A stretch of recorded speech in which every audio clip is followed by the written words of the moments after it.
We left it here.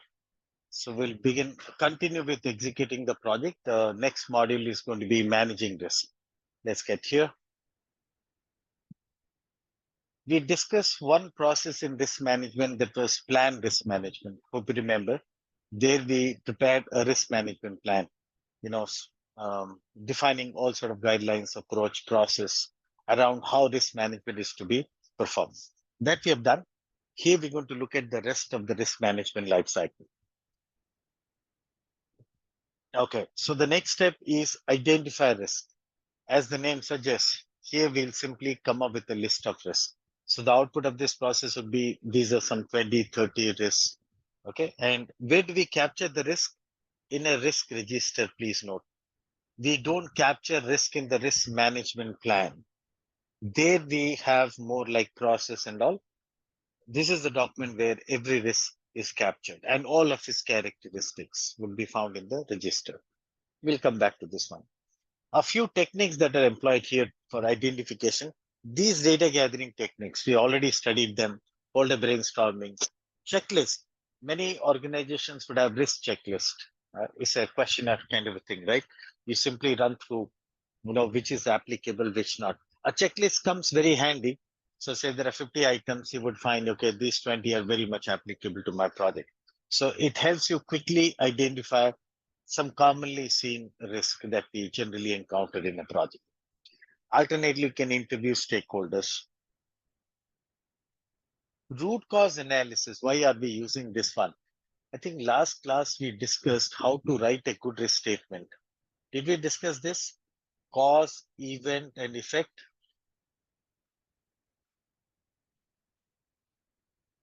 Would you remember how to write a good risk statement? There's an event, cause, and effect. Can somebody confirm if we discussed this? I Yes, believe we we did. did. Yeah. Okay. Okay, very well. Thanks. So as you know, for certain risks, say we are not very clear what is the cause. So we can use root cause analysis to get to the cause. Yeah. Assumptions and constraints. Do you agree? Assumptions and constraints are input to risk. In fact, what I would say is that every assumption carries a degree of risk. You know, why did I say that? Look, assumptions may not hold good. Say we assume weather conditions will be favorable, but it didn't hold good. The weather conditions were not favorable. Then what? It's going to impact my project. So the assumption qualifies as a risk. In fact, what I'm saying is every assumption by definition is a risk.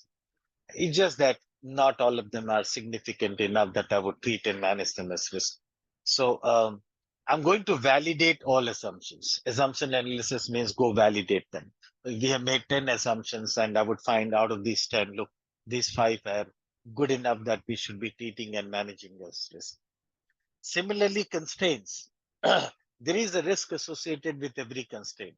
Like, say we have shortage of resource. That's a constraint. There's an associated risk, right? Yeah, yeah, noted, Shweta.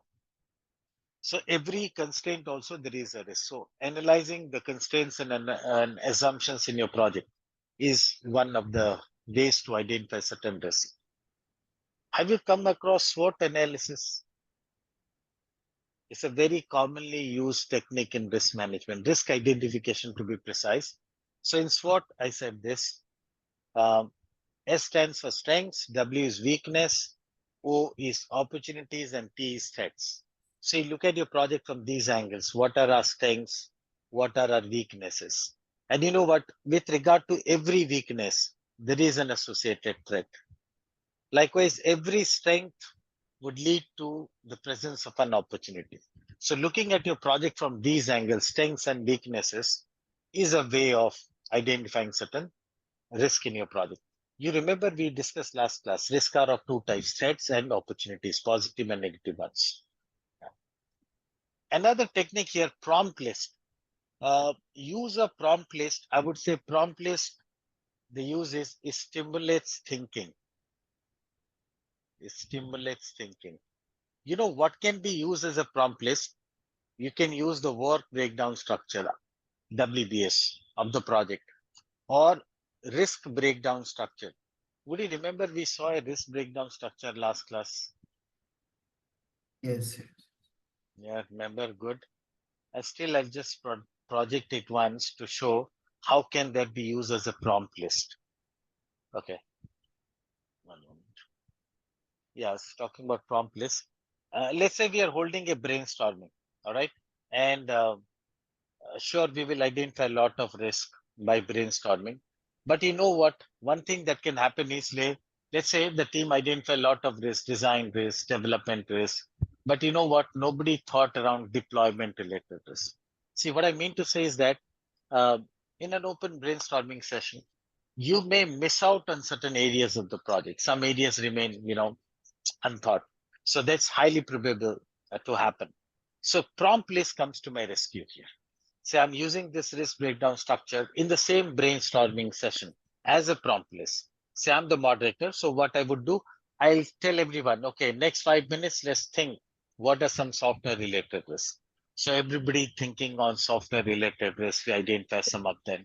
Software done, then we'll talk about hardware related risks. Then once this is done, then we'll get to dependencies.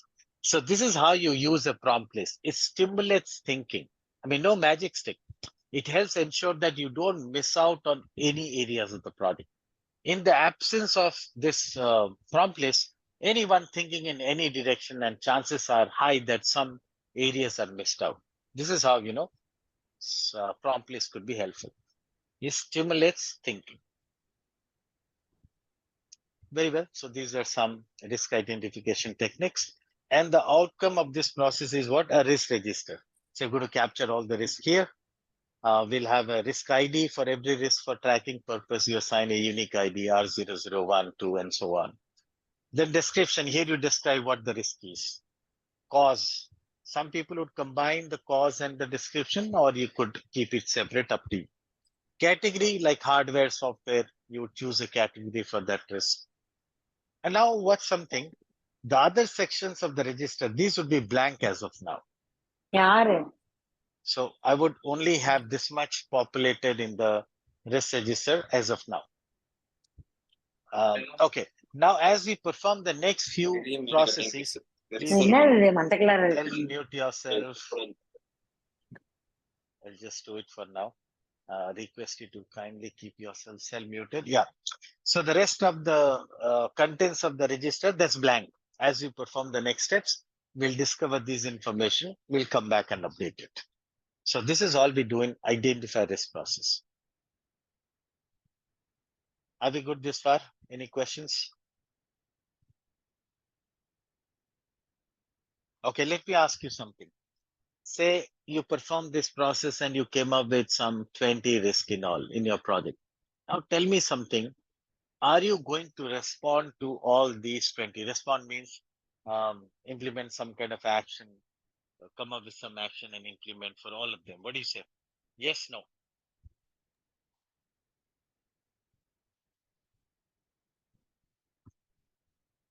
Maybe we Yeah, can come up with a risk mitigation plan. for all the 20 that you Not identified? all. No, We not for all. question. prioritize the risks. Correct. We would prioritize the risk. So if I were to answer the question, as most of you said, that's right. I'm not going to. What I would find is out of 20, some of these have very low probability of occurring, very less.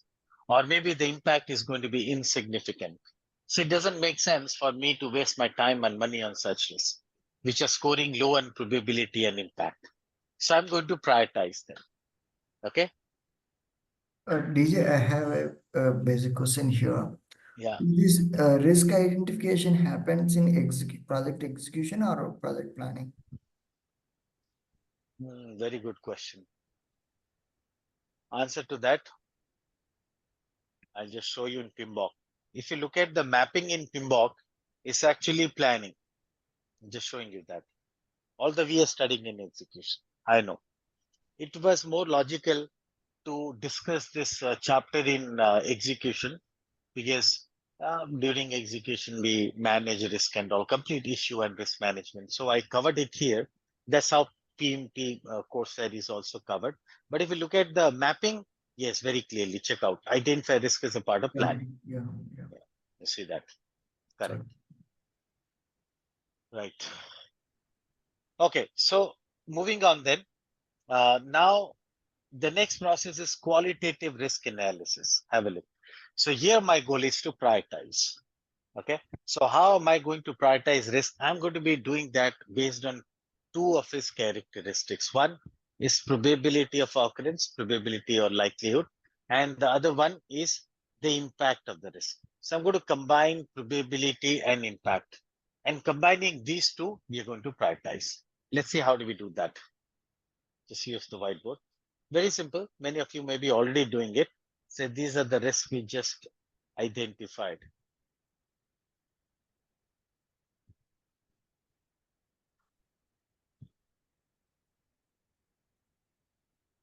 Okay. So now what I'm going to do is I'm going to assign some probability and impact value to each of these risks. Okay. And this is what we call as PI assessment, which is mentioned as a tool and technique, probability impact assessment. You see that. And yeah, PI assessment we would do.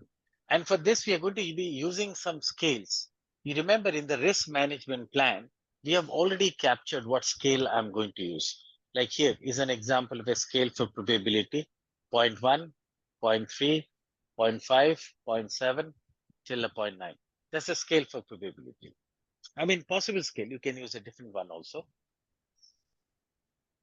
Hope you understand in this scale, a 0.1 means it's no kind of least probable or less than 10% probability, while a 0.9 would mean almost certain, 90% plus probability of occurrence. Likewise, for impact, also we would have a scale. Here's an example of a scale 0.05, 0.1, 0.2, 0.4 till a 0.8. Okay. So now what I'm going to do PI assessment, that is I will assess the probability and impact of each of this risk and assign some value. Like look, my judgment. So this is 0.5, this is 0.4, 0.3, 0.2.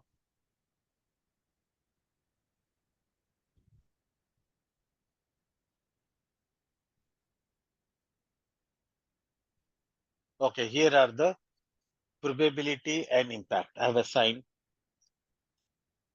for each of this risk. So this should be 0.1. I don't have a 0.2 in the scale. Now, I'm sure you'd be wondering how exactly do we decide on these probability and impact numbers? So did you notice something? The name of the process, have a look. It's qualitative analysis. Qualitative to mean subjective. This is subjective. So there is no formula to compute the probability, not at all. So we are using our judgment. That's why expert judgment, take opinion of people, interview. Okay, this is what you do to capture this data, your judgment, historical data. Another thing is wherever there is previous project data to support, you can rely on them. But at the end, it is your judgment. All right. When I say historic data, let's say the risk is server may go down. I'm trying to assess how probability is. I pick up the last 6 months uptime record of the server. Such data easily available. We find it went down just a few times. So I would take it as 0.1 on the scale. But if I find every alternate day it went down, I would say that's a 0.9. Now you say, no, it should be a 0.7. Had it gone down every day, then I would have considered it as 0.9. This much subjectivity is always there.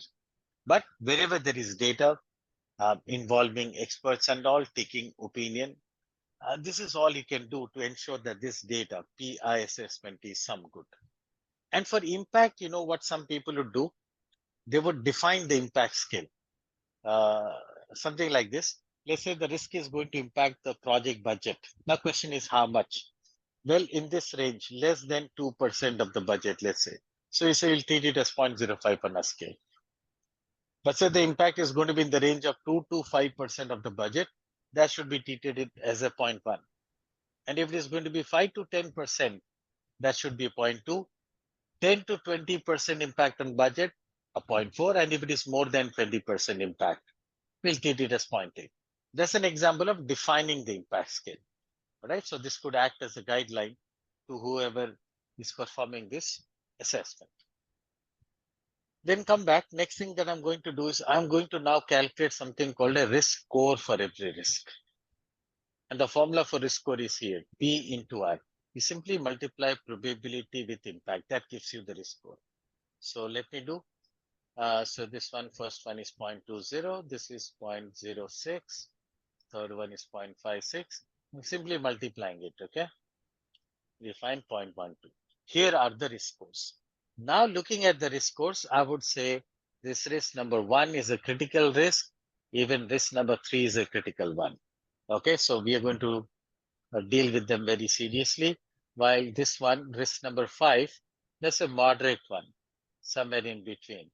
And check out risk number 2 and 4. These are non-critical. We're not going to bother about. So basis the risk score, you are able to prioritize. This is all we do in qualitative risk analysis. So that means what? Going ahead, risk number 1 and 3 is going to be a priority for me. I'll definitely plan responses for them. 5 will keep a watch, and 2 and 4 I don't bother. Okay, so we prioritize the risk. That's what we do in qualitative. I think I'll pause here for a Vijay, while. can you come again this last part? Risk score. Risk score, how to see what I said, how to calculate. It is probability multiplied by impact. Yeah. And then the inference, here is the inference. If Yeah. the score is between 0.01 to 0.05, treat it as non-critical. This is what I treat. Your Okay. definition, you do. For this Okay. scale, this statement is very common. Anything between 0.06 to 0.12, that could be treated as moderate risk. Okay, anything above next value is 0.14. Maximum, who requested this? AI. No, I'm not doing that. Somebody requested, is it? Okay, we'll record. Yeah. So 0.72, that's the maximum possible. That will treat it as critical. Yeah, this can be treated as a guideline for this scale. So that's what I said. 0.20, 0.56. These are high risk scores. So we're treating them as critical. 0.12 is somewhere in between. And 2 and 4 are very low scores, so non-critical. Is it understood? Let me know if something is not understood. Yes, understood. But R2 is also high, right? It's R2 is high. 0.6. Then what would be low then? R2 score is 0.06. 0.06. So if 0.06 is high, then what would be I low think it then? is 0.6, right? No, 0.06, not 0.6. 0.6 would be very high. Yeah. So 0.06, you see. Is 0.3 multiplied by 0.2. That makes a 0.06. Mhm.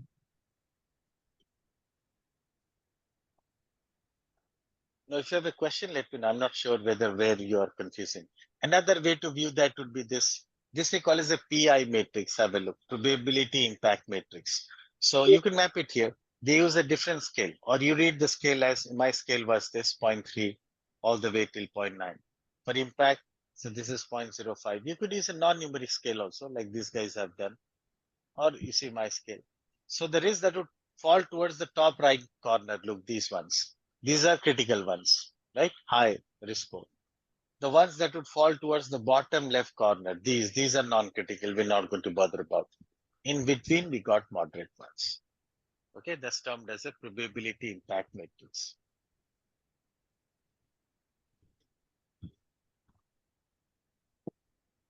Okay, any other question before I move on? One question.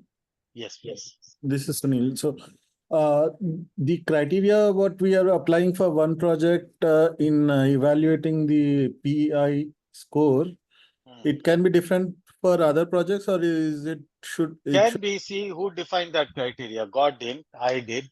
Now you might prefer a different criteria. So that could always happen. But having said that, I would add one thing. Generally, within organizations, it would be a good idea that everybody uses the same scale so that data is reusable, across projects. That's a better idea. But yeah, I mean, no mandate. It's your wish what one you're going to use. Actually, our organization does have a risk calculation metrics, but it's at I mean, like high scale. So if I want to fine grade it and further, and if then I can use it on my own project. I mean, like, I can do that, right? Of course, you can do that. Okay. I mean, your organization is to allow. And don't Okay. say PMP trainer said I did. I'll be in trouble.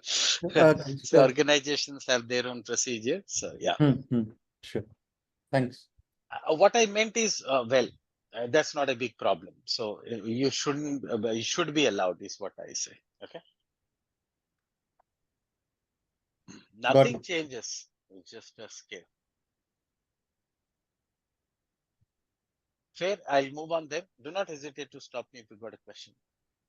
Then I take you to the next process. There's quantitative risk analysis. Look, this is another analysis of risk. The earlier one was subjective, qualitative, I said, but this is going to be quantitative. Let's understand this one now. Now, before I start, Pinbock somewhere says that this quantitative that you're going to study now, that's complex. It's performed in large complex projects only. You don't implement that in small projects. But the earlier one we studied, that qualitative, that's very common. That could be done in any kind of project. All right. Now let's learn quantitative. Here in this analysis, we are going to deal with another characteristic of risk, which is termed as outcome. Okay. So I'm going to define something called outcome for every risk. Just understand what is that outcome. Look, outcome is nothing but the impact of the risk, but not on a scale like that 0.2, 0.4 impact. This outcome is like the real quantified impact is what we call as outcome. Like I make a statement, watch. If risk number 2 occurs in the project, it will result in an additional cost of $8,000 to the project. So that means outcome of risk number 2 is minus $8,000. This is what I meant as outcome. The real quantified impact is what is outcome. Okay, and also take a note, what is the unit of outcome? None other than currency. So in this quantitative analysis, we believe quantifying every risk in monetary terms. But the moment I say this could raise a question. If you recall, in the last class, I gave you the definition of risk. And then I had told you that risk could impact time, it could impact cost, it could impact quality, and it could impact scope, right? All these. But now I'm saying, no, you go define every risk in cost. So how is that possible? Don't we appreciate that a risk could impact time, quality, scope? Yes, no doubt it can. The answer to the question, I'll only go on. Yeah, a risk could impact time, quality, scope. But you know what? Everything can be translated into money. That's the belief here. Let's say risk is going to impact time. Say how much? It would delay the project by 7 days, let's say. So you can always convert that to money. So I've got a team of 7 people who would work for additional 7 days. There is a cost per week cost of a resource. Take it, that's the output. So what I was telling you is that every risk, there has to be some way to quantify that in monetary terms. Okay, some risk can only be vaguely estimated in terms of money, while certain others can be very precisely quantified in terms of money. That would vary, but that would be some way. Now, before I move on, if you are able to think of a risk and you believe that this risk cannot be quantified in monetary terms, would love to discuss. There has to be some way. Okay, so we're dealing with this outcome here. Now, having learned the term outcome, introducing a couple of techniques employed here. Now we are going to calculate something called EMV for every risk. EMV stands for, I'll write it here, expected monetary value. This is the full form of EMV, expected monetary value. And the formula for EMV is here, probability multiplied by outcome. This is how you calculate EMV for any risk. So let's calculate, let's say I say risk number 2 has a 50% probability of occurrence. And if it occurs, it will result in an additional cost of $8,000 to the project. So how much is the EMV? Simple, I said probability 50%, right? So 0.5. And I said outcome how much? An additional cost of $8,000. So this is the outcome. Multiply. So which comes to dollar minus $4,000. This is the EMV. Who's EMV? One of the risk number 2. So this is how you calculate EMV. Calculation is pretty straight. But why are we calculating this? What is the application of EMV? Before I tell you something, would you like to guess? What's the use or application of this EMV? Any idea?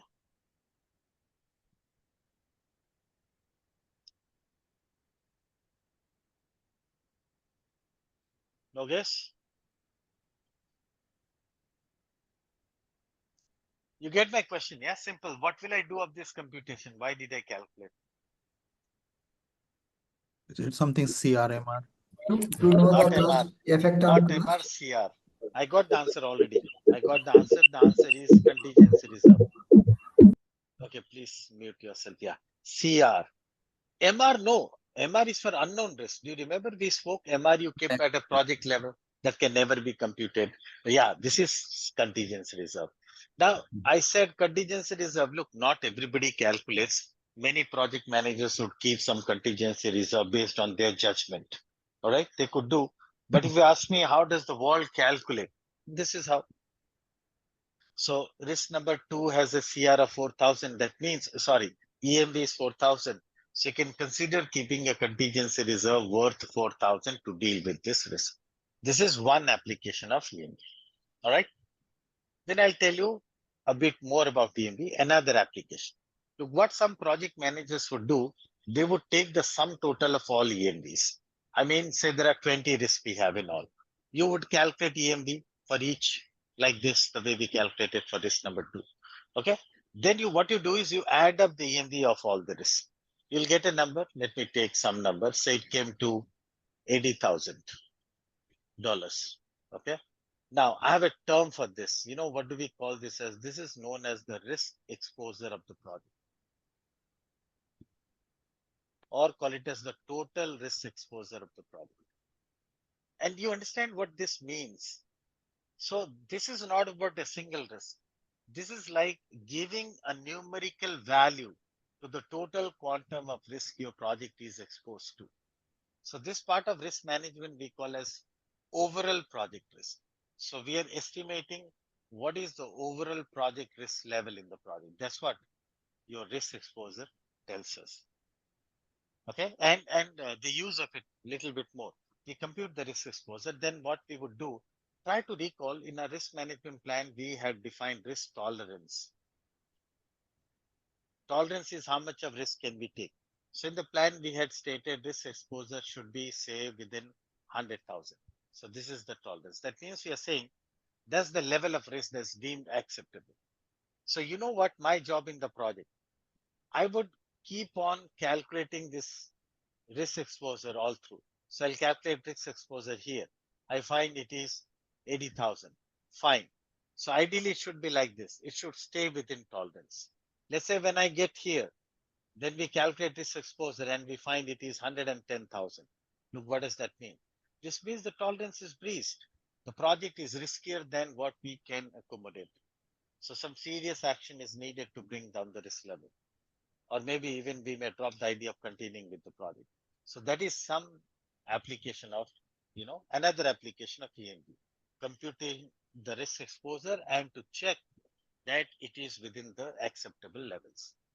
So let me stop here. This part of risk management is what we call as quantitative risk analysis.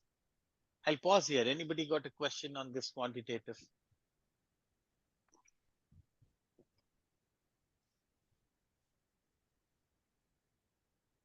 I hope you realize why did I say this is complex. Look, why complex is a lot of effort required. I mean, the formula is simple, but this outcome that we are talking about, calculating this outcome would require a lot of effort, analysis and all, right? So that is a very time consuming kind of a work. It makes sense, hence, to implement such in the larger projects and all. Okay, so that was quantitative.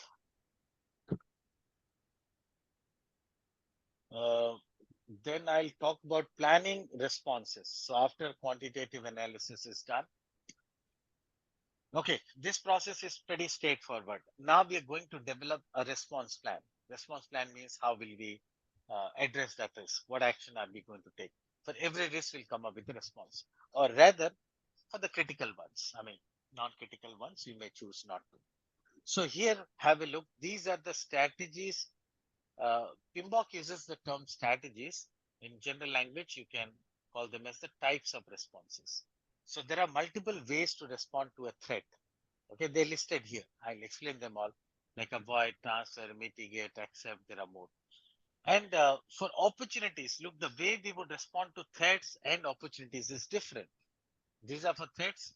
For opportunities, we have different strategies: exploit, share, and enhance. Let me explain all of these strategies or types of responses to you now. I'll use the whiteboard.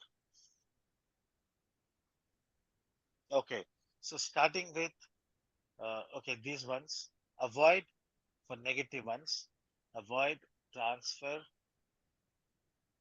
mitigate.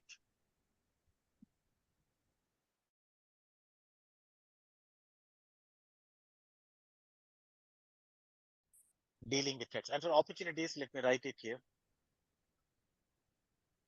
Opportunities are positive ones. We have exploit, share, and enhance. Okay, let's start with the first one, which is avoid. Understand avoid this way. Say there is a risk on my way. On our path, we see there is a risk. So what I do in avoid is I change my path. Yeah, I take an alternate path. I change it, divert it, such that the risk doesn't come my way. So the effect of avoid, understand, is that the risk is gone, is completely eliminated. All right, this is the effect of avoid. I'll connect to an example so that you're able to understand. Take a simple example. So risk is lack of experience in new technology. So the idea is we were planning to use a very new technology. I mean, recently launched in the market. Risk is what my team doesn't have expertise in that. Okay, that's the risk, lack of expertise. So look what I did. My response. I thought a lot and then I changed my mind. I said, we're not using this technology anymore. We go back and use an old alternate technology we are very comfortable using for the last 5 years. The new technology had some benefits to offer, but looking at the risk, we decided not to. We will offer that alternate old technology. Now, with this change in plan, is the risk any more applicable, which was lack of experience in new technology? No more applicable. You have changed the plan itself. This is what is avoid. So remember one thing, what is the effect of avoid? The risk is completely eliminated, gone. That's one way to deal with the risk. Then I take you to the next one, transfer. I keep on explaining and moving on. Feel free to stop me if any is not understood. Yeah. Your voice Transfer the next. went down. Oh, is it? Yeah. Is it? Just me check if I'm connected to the right thing.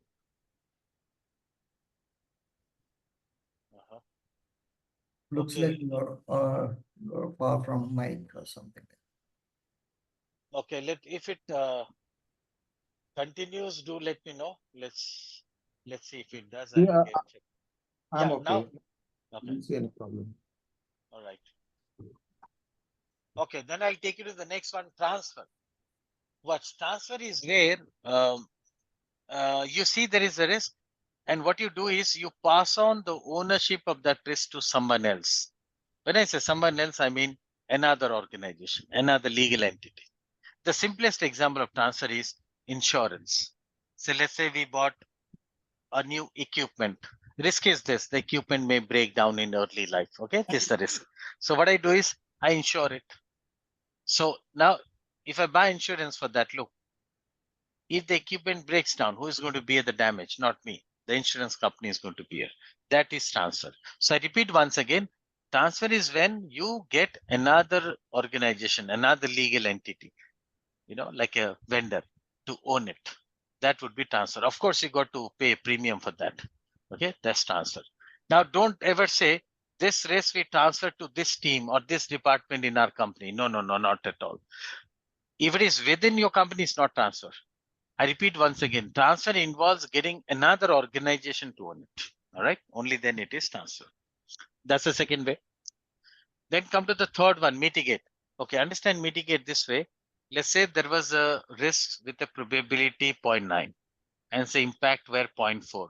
So what is the risk score like? 0.36. This is the risk score. Now in mitigate, look what you do.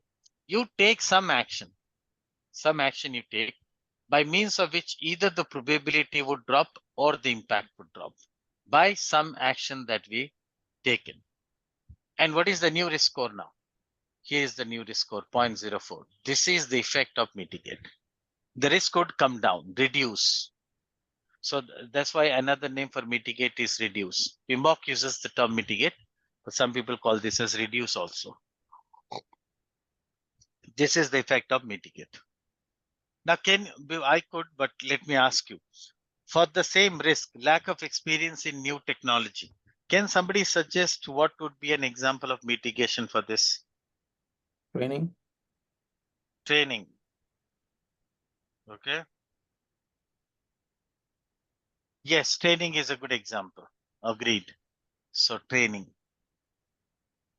And do you realize that mitigation does not completely remove the risk? Like in this case, completely remove means what? Risk score becoming 0. That would never happen.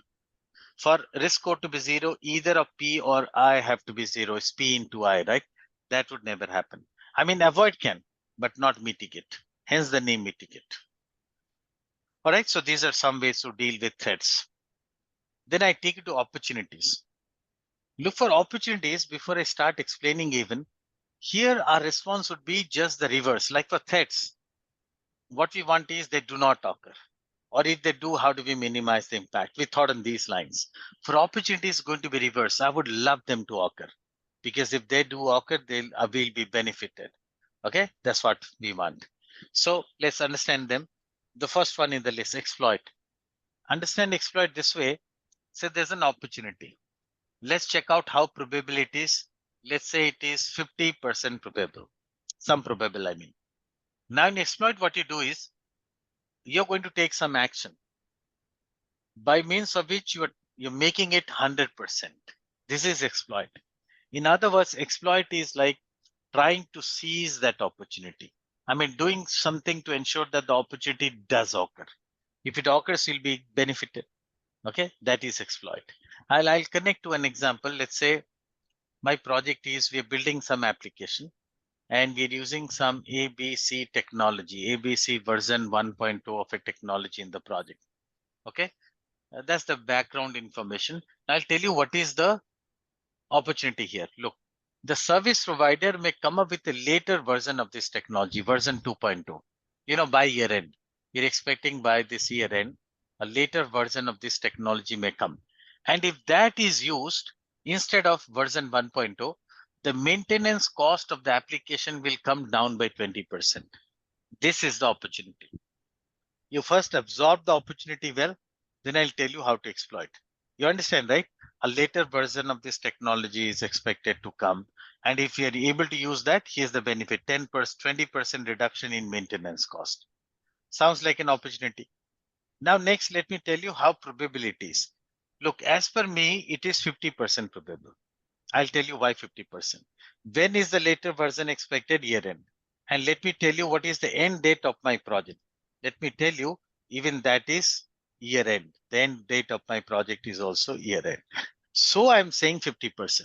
Meaning if the service provider releases the later version as anticipated, year end, then we can use it and enjoy the benefit. However, if the service provider delays launching this later version by a month or 2, my project would be over and I cannot use it. So what is the probability like? 50%. Now watch how am I going to exploit it. Exploit means I'm going to do something to make it 100%. Okay, to seize it. So look what action I take. I make a conscious decision and push the completion date of my project by 2 months. This is the action. I repeat, what I do is I extend my project a couple of months ahead. We take it to Feb 2025. So by doing this, I'm ensuring that even if the service provider is delayed by a month or 2, still I have the scope of using the later version and enjoying the benefit. So this would be an example of exploit, trying to seize an opportunity. Okay. But there will be chance of increasing cost and this one, right? Correct. So don't do that. So Schedule. don't do that. By the way, ladies and gentlemen, my example was just to explain what would be an example of exploit. I never said my response is a great one. Of course, think well before you do that. So dealing the project may have more losses you may have to incur. Don't do that. So I repeat, I don't vouch that my response is a great one. All I'm saying is doing this here would be an example of exploit. Right? Okay, then I'll take you to share. Now watch. Another way. The best way to, okay, understand share this way. Say I've got an opportunity. But look at me. I say I'm not well equipped to capture that opportunity. When I say not well equipped, I mean I don't the necessary funds or infrastructure or resources, whatever is required to capture that. Okay. So in share, what I do, I would partner up. I would tie up with another organization who has the needed funds or infrastructure or resource, whatever is required to capture. And both the parties could enjoy the benefit. This would be share. And if you want to understand share, the best example is think of any joint venture. A joint venture between any two companies is classic example of share. So one has the opportunity, but not the capability. The other has the capability, so they join hands, partner up. Okay, that would be share. Come to the last one, enhance. Look, enhance is where, say there's an opportunity. And what is the size of the opportunity? I mean, is some size X. Now that's not very appealing to you. So in case of enhance, what you do, you take some action, do something, some action, I mean, by means of which this becomes 2x, 3x, 3x, 4x, whatever. This is enhance. Make it large. You're making the opportunity larger. I'll connect one example, watch. Let's say my project is, we're building a flyover. It's a 12-month project. And we got a government contract, this one. And there's a clause, incentive clause in the contract. I'll tell you $10,000 incentive per day early completion. This is the incentive clause. You know, common clause in such kind of projects. If I complete 1 day in advance, I get that incentive. Okay, that's the background information. Now let's say we are here 3 months down the line. So 3 months have lapsed. Now let me tell you what is the opportunity. Watch. Based on the progress this far, there is a possibility that my project could complete 1 week in advance, thus realizing $70,000 as incentive. This is the opportunity. Hope you could understand. Opportunity, yeah? We're running a little ahead. If I extrapolate, seems like a week early we'll finish. And what is the incentive that would apply? 70,000. Now what is enhance watch? Now this 70,000 is not very attractive to me, right? So what I do in enhance is I'm going to take some action to make it larger than 70,000. So look, I'll tell you what action I've taken. I apply crashing. You remember crashing? Crashing is adding more resources to reduce timeline. So I do that. In the project, I get some more resources and revise the timeline to make it 11 months. This is the action I take. Applying crashing. I'll write it here. I applied. Now, by doing that, if you complete the project in 11 months, that is 1 month in advance, 30 days in advance, what is the incentive that would apply? 300,000. So this is what is enhanced. So we had an opportunity of some size, so 70,000 here. By doing something, that something is crashing, that's the action. We make it larger to 300,000. This is a third way to deal with opportunities. Now, before I bring in other ones, I pause for a while. Are we good with these strategies we discussed this far? Is there more what is that called? Under threats, there's avoid, transfer, mitigate, and there isn't there a Yeah. fourth one that you didn't give us an example on? Yeah. You mean more, right? Yeah, I'm bringing in more. Accept, escalate. These are a couple of more. I'm yet to speak. Is that what you were asking or something else? Yeah, that was it. I thought we were moving. Sure. It's talking about them. Fair. So have a look. Avoid, transfer, mitigate. These are exclusively for threats. and exploit, share, enhance exclusively for opportunities. Now I'm bringing in a couple of others, accept and escalate. First thing to note, they're common. This can be applied to threats as well as opportunities for both of them. Okay. Understand. Accept first. It's very easy to understand. Accept is where you see there is a threat and you think a lot and then decide we are doing nothing about it. Do nothing. That is, we will stay with the risk. We will live with the risk. That's what is accept. Accept is doing nothing, no action. Okay. And now a question could be, why on earth would you ever accept a threat instead of doing something about it? I'll tell you a couple of scenarios. Let's say it's a less critical one. I might consider accepting. That's one. Maybe another case is significant, but I have a great response in mind also. So what is the cost of response? I'll tell you, $8,000 we have to spend to response. This is the response cost. Now let's check for a while. What is the damage the risk could cause if it occurs? I'll tell you the damage is going to cause, should it occur, is $6,000. So is it making any sense? I'm spending 8,000 to address a risk worth 6,000 makes no economical sense, right? So also I would accept. So these are circumstances you might tend to accept. So accept is doing nothing. So can you do for opportunities? In opportunity, accept is in other language, not pursuing that opportunity. You see there's an opportunity and you said what? We are doing nothing about it. So that would be accept. Then come to escalate, the last one. Okay, we'll understand it this way. Let's say my project happens to be a part of a program. I mean, there are 4 projects in the program, mine being one of them. And you know what? Me as a PM, I identified a risk in my project. And what I find is, watch, this risk is not just about my project. It applies to the other 3 projects also in the program. So in this case, won't you agree? It would be a lot better if the program manager addresses this risk at the program level, rather than each project manager, struggling to manage it at their level, right?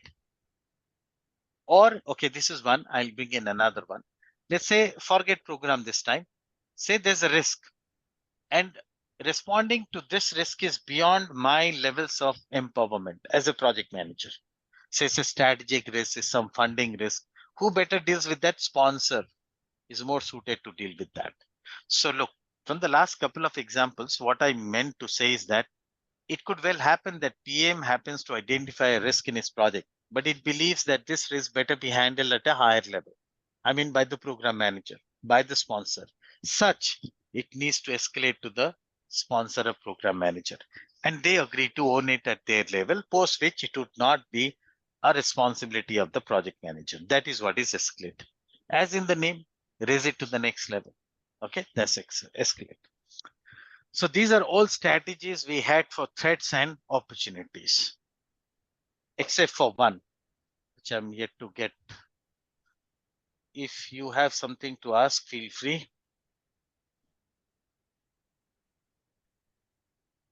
One last I'll bring up, contingent response strategy. Okay, before I talk about that, I have a question for you. Try this question.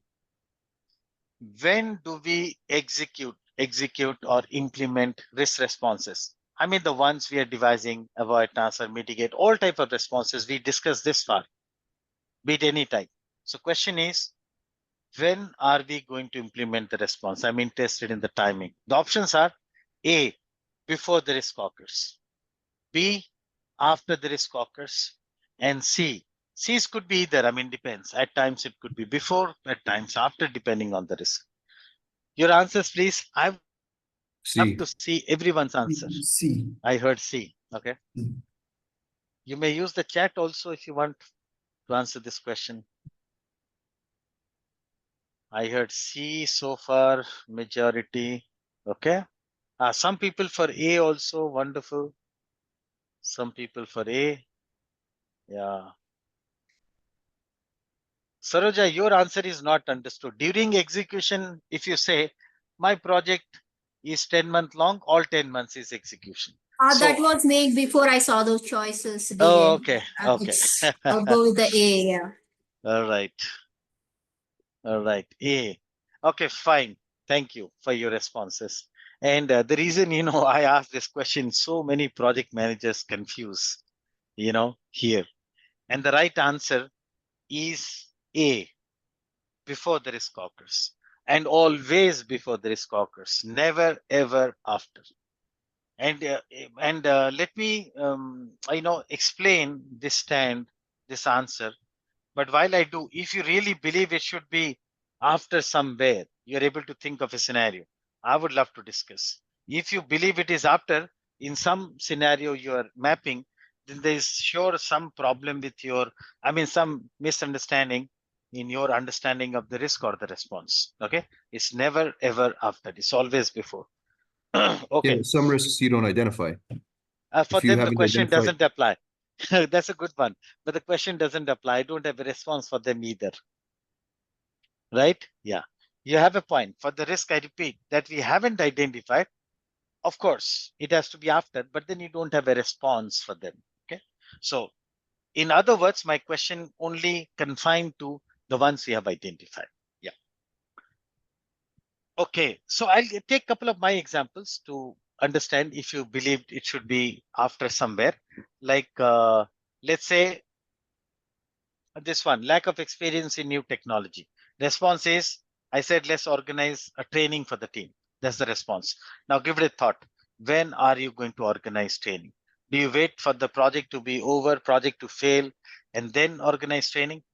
No, you would organize the training beforehand, right? Before the risk occurs, the project fails. Take another example. We said the equipment may break down. We got a costly equipment, it may break down. The response is, let's buy insurance. Same question. When are you going to buy insurance? Do you wait for the equipment to break down? No, you buy it beforehand, right? So try this question anywhere. You should always get the answer as before, never ever after. Another way to understand this concept is, look, risk management is a proactive measure. After the risk has occurred, it's too late. You respond before the risk occurs. Doing something after the risk occurs is issue management. I hope we distinguish between issues and risks, right? Yeah. So risk management is always before. Okay. I'm done with this question. If somebody still has, a say here, I'll be very happy to discuss. Else I'll move on. Now, if you agree to the last one, that every risk response that we agreed or defined will be implemented before the risk occurs, I'll draw an inference from that. Watch. The inference, next I'll come to this one. The inference I draw is, let's say there were 10 risks in my project. And I came up with 10 responses. I mean, one for each. All those type, avoid, answer, mitigate, whichever. So one inference I'm drawing is, for sure, all these 10 will be executed in the project. There's no question mark around whether some of these will be implemented or not. Why? Because, look, you don't wait for the risk to occur. If you devise responses, the intent is to implement them. You will certainly implement them. Okay. Now, So, this is, yeah, go ahead. So with this, we should consider that all these risks are having high probability and high impact. That's why we Obviously, there are 5 risks that are non-critical. I didn't respond to them, so the question doesn't apply. So the question applies to the ones we have created a response. Correct. They must be critical, or else I won't respond. Okay. Now, this is where contingent response, the last one, happens to be different than all others.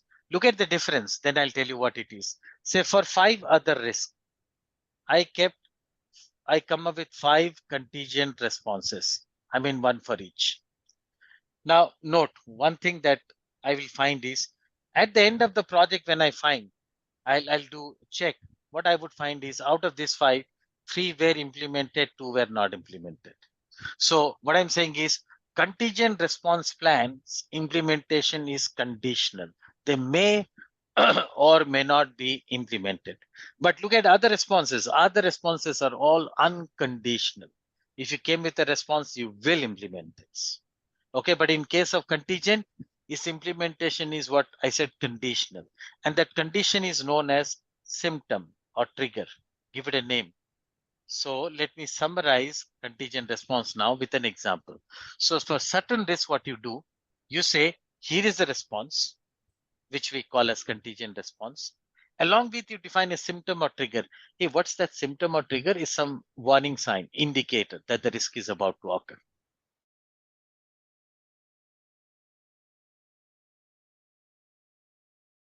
Wait and watch for that symptom to occur. Let's say the symptom never occurred. You won't implement the contingent response.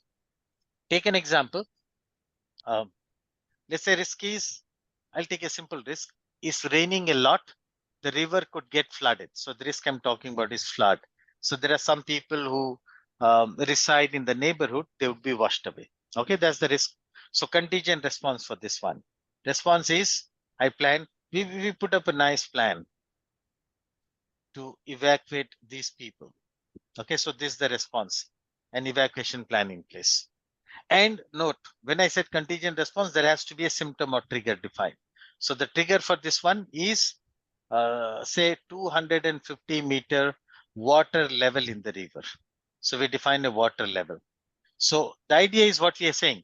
I'm not implementing this response now. I'll wait and watch for that 250-meter water level to be reached in the river. Now, let's say this year that level was never reached. We don't implement the contingent response. But say in the second week of August, we find today the river has reached 250-meter water level. I'll immediately go and invoke that.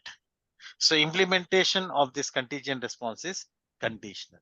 Do remember, even this is before the risk. Don't confuse. This is also before the risk. It is after the trigger or symptom before the risk. You get a short window. You act within that. So that would be contingent response strategy. Last thing, if you wonder what is the edge that contingent response strategy has over other responses, is that here you're not committing to a significant spend. In all others, you go ahead and implement, that is an expense.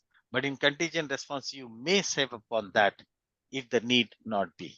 Okay, that's some edge. I hope contingent response is understood. Any questions? Well, so those are all strategies we had for threat and opportunity. The next process is steady state, implement. Here, nothing to learn. Whatever responses you devise, go and execute them. So in the response plan, you said we'll arrange training. So go ahead and arrange the training. Just one thing worth mentioning here. For every risk, we assign a risk owner. That's a good practice. Okay, so owner is one who is most capable of dealing with that risk. And what would be the responsibility of the risk owner?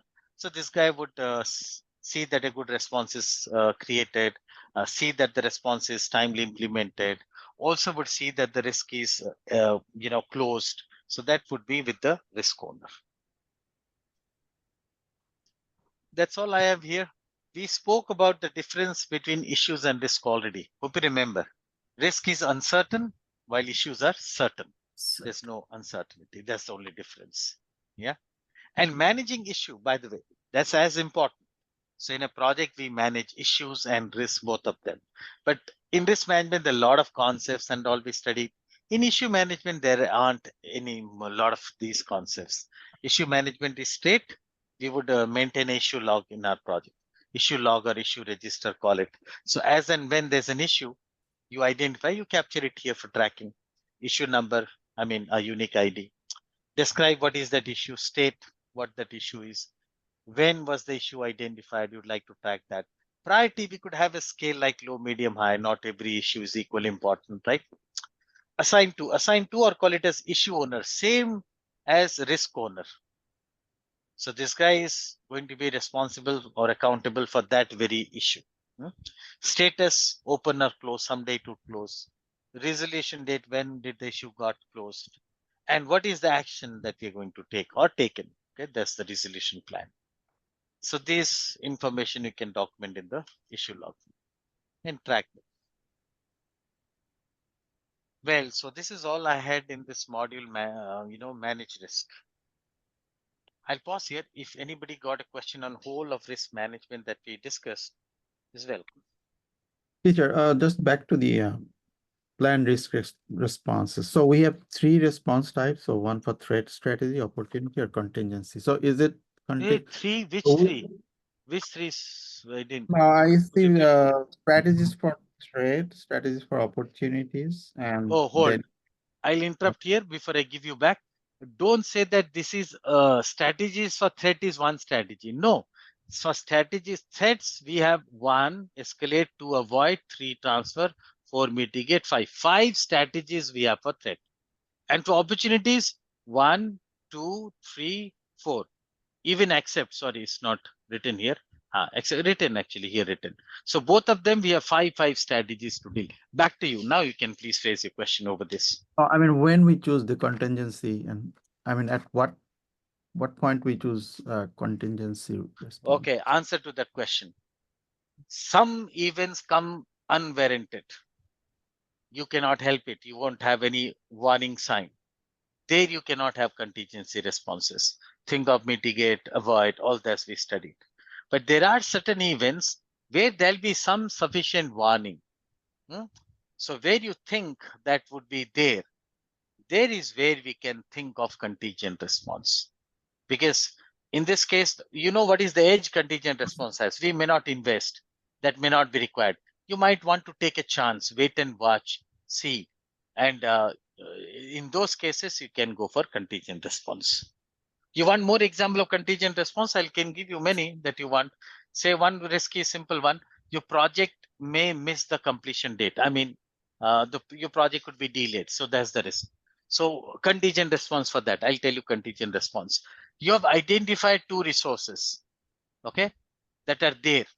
And you talk to the functional manager that you may need them. This is the contingent response. But you're not implementing. You had a word with the functional manager of that those resources and have their commitment that if required, you will get them. Okay, this is the response. And symptom is what? Trigger. Trigger is 2 consecutive milestones missed. So this is like a trigger. So your risk was what? Your project should not be delayed. Now, 2 consecutive milestones if missed, that is sufficient warning that the risk your project could be delayed. That's when you would act. And you believe that even then by getting these people, I can save my project. So these are circumstances where you prefer a contingent response. Did that help? Let me know if you have a Thank you. follow-up. Yep, of course. Thank Okay. you. Okay. Anybody got another question?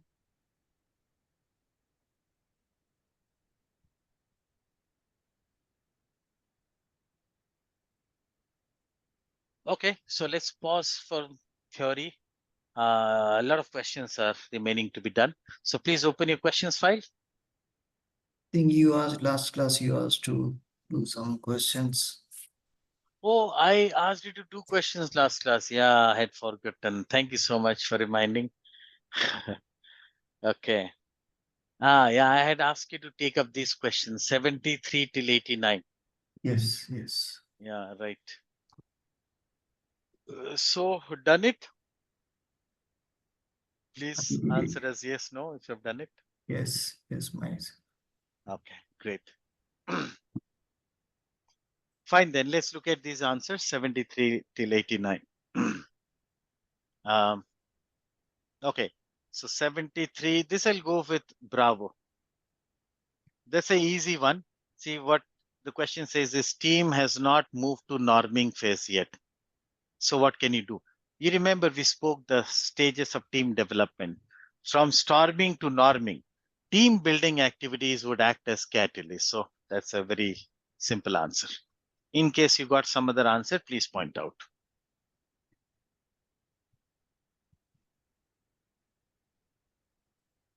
Good. Okay, then 74. Here I'll go with Delta. This is also simple. A functional team member's performance is below par. What would you do? You remember, in such a setup, the staff would have dual reporting. It reports to the functional manager, all-time boss, and this guy is reporting to PM. So if there is a concern relating to the performance, you must take it up with the functional manager because functional manager is responsible for the growth, the development, performance of the functional resources. With that logic. Please stop me if you have a different answer. 75 then? So what to answer here? Yeah, good one. So B or C, both are correct. Which is a better answer? C. C is the right answer. So who can tell me why do we prefer C over B? B is also another way I'm reading out. Engage a senior member of the team to train this guy. Yeah, that could have been. Sorry? It can impact the other members' bandwidth. Maybe. Absolutely. So that logic will use. If I engage a senior member, his work is impacted. The senior member has work to do. Okay. But if I didn't have contingency reserve for this purpose, I may still would have gone with B. But if I have got contingency reserve kept for this very purpose, so we had like identified this as a risk and we have kept some reserve 10, 20,000, it's best to use that rather than impacting the project, which we would. So with this rational C is better. Anyone has any other say on 75? Good. Okay, 76 then. Yeah, this should be very easy. Charlie, anybody got a different answer? Yeah, that's the best one. Remember, so you as a PM, you should be genuinely interested in the growth and development of team members, right? So if somebody is promoted, of course, support the promotion. That's one, and protect your project by having a transition plan for smoother over. You protect your project also. Then 77. This is the definition of smoothing.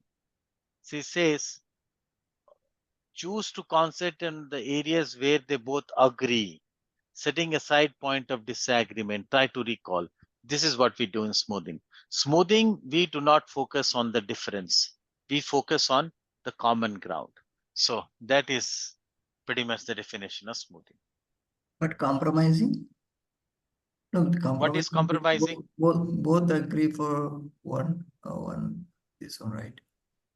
No, They that's come not to a compromise. point- they You have wrong come to a definition point of where compromise. both will- Sorry, you have wrong definition of compromise. Let me help you with compromise. Compromise is like you want 5 resources, I also want 5 resources, but total there are 5. So compromise in we settle down. You take 2, 3, I take 2, 3. That would be compromise. I don't agree to that, but there is an, there is no other solution. So, but here that is not being done. You didn't get the point. I'll just open the slides and show you what did we learn. In compromise, there is definitive satisfaction to each party.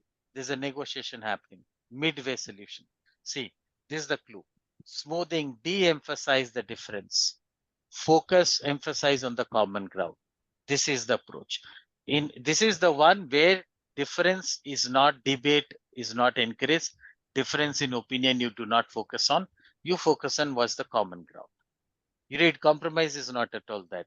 Compromise is bargaining. And go back to that question now, you'll relate. So you are doing that. You concentrate on where they both agree. That is, agrees common areas you focus. Setting aside point of disagreement. So where the difference is, you do not focus. So this is the sheer definition of smoothing. All right. Okay. Then 78. Nice question. Where should daily scrum meeting be held? That's the only question. What did you answer? I'll go with Bravo. Bravo. Anybody got another answer? Let me know. Don't hesitate. I'll be happy to explain. Maybe you would have got it right. So somebody tell me why not Charlie? C says at the same place that the development sits. Team, sorry. Team is missing. I mean, should be where the development team sits. So what's wrong if they're doing in the same place? Any views? Maybe other colleagues might be sitting beside them. That you got from your home. This information is not given from here.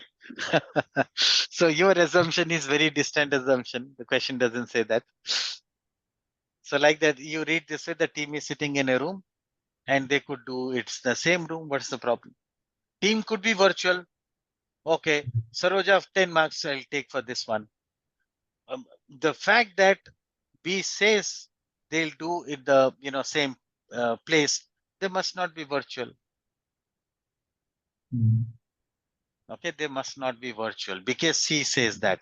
Hey, you're missing one thing, ladies and gentlemen. I'll tell you one thing. I mean, this is more dangerous than lack of knowledge. So I told you one thing. You'll add the amount of information, the options to interpret the question. Now, when C says the same place that the development team sits, that means it's not a virtual team. So you won't, you will treat it as a co-located team and basis that check whether it is answered or not. Okay. Like somebody else said, there may be other members who will be disturbed. Hey, question doesn't say that. Or forget, let it, my project, let me think. Okay, so that's the right, correct line of thought. Okay, I still, why not C then? Look, at the same place that the development team sits is no bad idea. Of course, the team can do there. But if you go for C, you know what it means. The question, go back and read the last line of the question. Where should daily Scrum meetings be held? If you say C, that means you are making this statement. No matter what team, what project, always daily Scrum has to be in the same room where they sit. That is not acceptable. Why can they not have in a different room? They're sitting somewhere, but when it comes to daily Scrum, they get to some meeting room. Can happen, right? So if you go for C, you're mandating that it has to be always at this particular place. That's why this is not the answer. The reason I'm discussing, I wanted to make sure you're reading this way and rejecting or not. Like for example, Delta, a high-tech boardroom. What's wrong with high-tech boardroom? Again, nothing wrong. But that is not necessary. If the team is co-located, we do not necessarily need a high-tech boardroom. All we need is a little space. All right, so C, D are not wrong, but they're not necessary and hence not the right answer. But B is safest, read this way. B doesn't mandate a place that development team finds most appropriate. That's the safe one. Yeah, daily Scrum is their responsibility. So these guys decide where to conduct, how to conduct, when to conduct. I hope you understand 78. Any other safe you have, let me know. See, I'm fully charged. Okay, then 79. Okay, here I'll go for Bravo. The team is spending more time in daily Scrum meeting. You remember the prescribed timeline is like 15 minutes. This team is spending more, whatever, 20, 30 minutes. So it's like these options, 3 of them are possible reasons why it could be taking longer. One is not, you got to make out. And I choose B as the odd man out. Faster work progress is no reason why daily Scrum should take longer. Faster work progress means what? Work is moving fast. That means everything is rosy. Less impediments, lesser issues. Solid discussion should be less. That's no reason why it should take longer. Any other views on 79?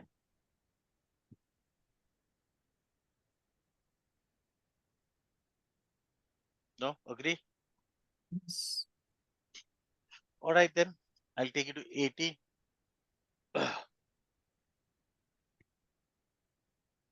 This is state question. Which of the two is input to sprint planning meeting?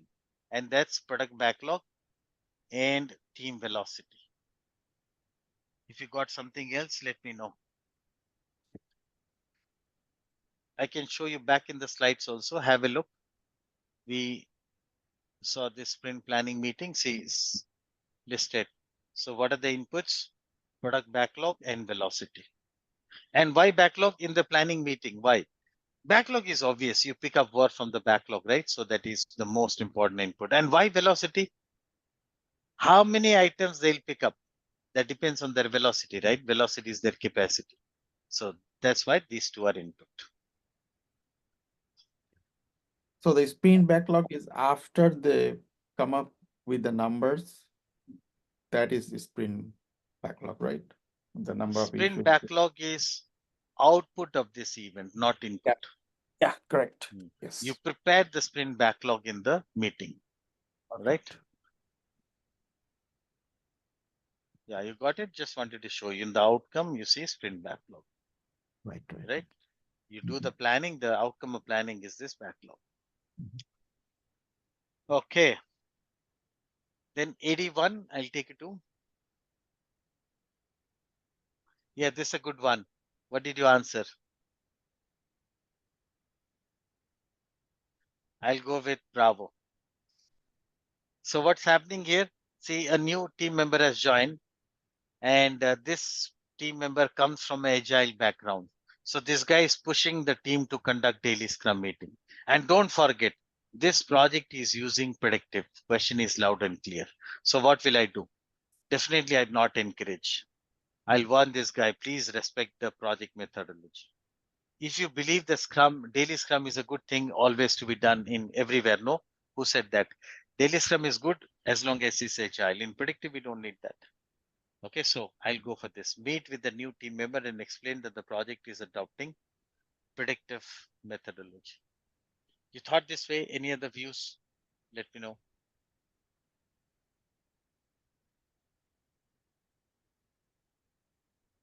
Okay, then 82, I'll take you to a newly formed agile team, even after several iterations, is keeping slow with this is a difficult one. Here's the problem.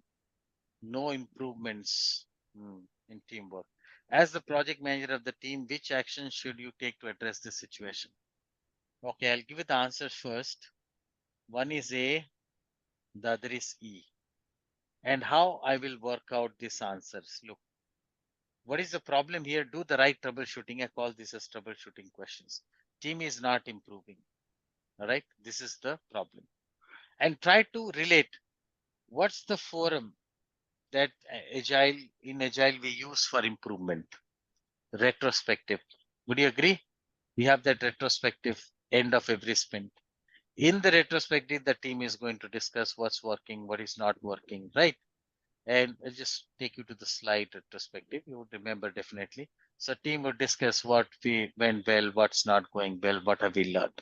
And what is the outcome of the retrospective? A plan for improvements. So ideally, it is through these retrospective watch an agile team keeps improving iteration over iteration. But come back to that question. If a team is not improving, so that means we'll have to revisit something wrong here. If retrospectives were held in the right way, an agile team should improve. Okay, so come back. Hence, I pick up A as one of the answers. So what A says, capture no more than 3 items. Look, 3 is not important here. Had it been 2 or been 4 or 5, nothing changes. Here, 3 to mean a reasonable number. Okay, yeah. So A is pointing out basically capture no more than certain number of items, a reasonable number, to improve at each retrospective. That's a great idea. If the team had picked up some number of items to improve at each retrospective. And E builds over the same. So the teams decided, okay, these 3 things we are going to apply in the next sprint. E says work with the team members to execute, identify improvements in the upcoming iteration. Yeah, that is see that they are able to successfully implement them. Yeah, so these are the best answers that can help improvement. Do share if you had any other view on 82.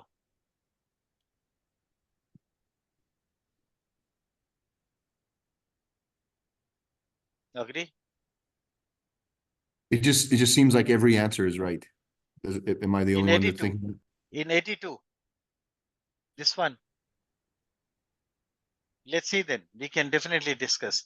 No, I Yeah, I don't find mean, it. am I the only one thinking that? Does everybody else think that every answer could be the right answer? No, I don't Let's think see. so. I don't think. B, increase team collaboration with product owner. No, I don't agree. See, increasing collaboration of team with the product owner will have certain benefits. We can discuss what benefits, but not improvement. If team is collaborating well with the product owner frequently and all, so what would be benefits? I'll tell you.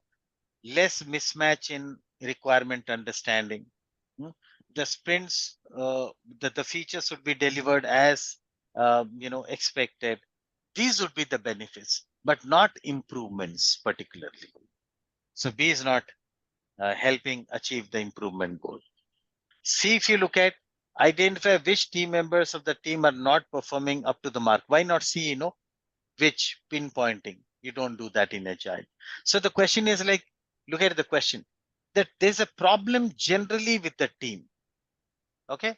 So, but C pinpoints, let's find who is the culprit. but that's not the case. So you should look at from a team's perspective why things are not happening. So C ruled out. And D, create a prioritized backlog. This has nothing to do with improvement of team's performance. Team would never get faster improved. It has other benefit. If you have a good prioritized backlog, you ensure that you provide more business value. You're not working on unnecessary features. Those are benefit, but not improvement with the team. I hope it's understood. Say, I want to tell you something. Many times we do not understand what is the pain area in the question. Unless you understand the pain area, there's no way you can reach out to the answer. So here the pain area is this. Team is not improving. Okay. So if you see, then BCD are not helping achieving this goal. I hope you understand. In case still not, please feel free to let me know. 83 then. Okay. Here I'll go with C as in Charlie. And you remember I told you a rule earlier. Whenever you face such issues, the best answer is one that talks about facilitate a discussion, not the ones that talk about you offering a solution. Like A, like D, B, like D. These are actions you are taking. They may be good also. I'm not reading them. But I told you a rule. If there's an option that talks about facilitate a discussion with the team, that's anyway, any day better than other options. I hope you use the same logic. If you have some other say, I would be happy to hear out. Okay, then 84. This is on multi-team environment. 4 teams are there. So which practice would you recommend? Yeah, one I'll go for is C. Yeah, I'll go for E. I think you found it easy. Yeah. Any other? So about that multi-team environment. Scaling. Yeah. A, I'll check out.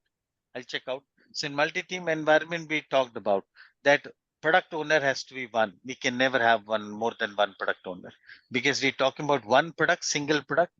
So multiple product owner is simply impossible. So which is what C is saying. D says have one backlog. Yeah, we discussed loud and clear. So regardless of number of team members, since project is one, product is one backlog. I heard A, let's check out. Advise getting 3 more Scrum Masters for the project as each team should have a dedicated Scrum Master. Not correct. A team need not necessarily have a dedicated Scrum Master.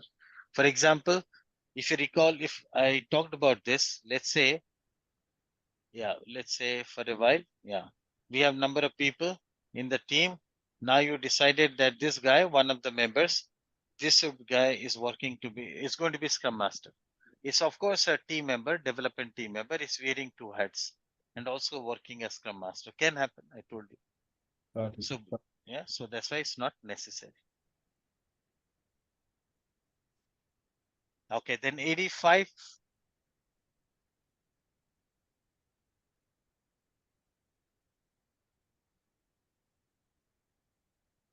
Okay, somebody is not able to deliver. So to go back to 84, so we're always having one product owner and always one product backlog. Is are those the 2 takeaways from this question? Yeah. Correct. That's right. That's what I said. Yeah. Tell me. Are you suggesting any other? No, I'm just trying to get the takeaway for this question. That's good. Yeah. Thank you. Yeah, that's right. So product owner has to be one, product backlog also one. Okay, for this 85, it's A. Am I right, coach? Yes.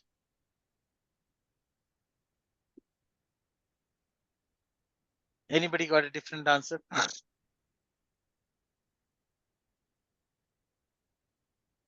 Okay. Fine. 86 then. There are 2 teams working on a single product. Tell me, what did you answer here? Good one. Facilitate. Same logic. So AB, good or not, is a different matter, but we'll always prefer facilitation, as I said. Yeah, if you have some other answer, any question, feel free to ask.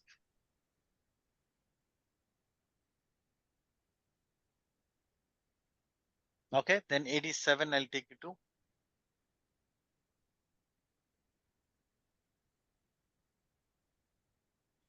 Yeah, this is a good one. I'll go with C as in Charlie.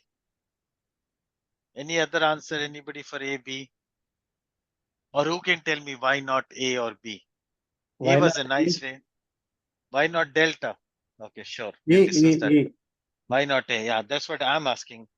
You tell me. Oh, you know, you don't tell me if you answered A. Anyone else who can tell me why not A?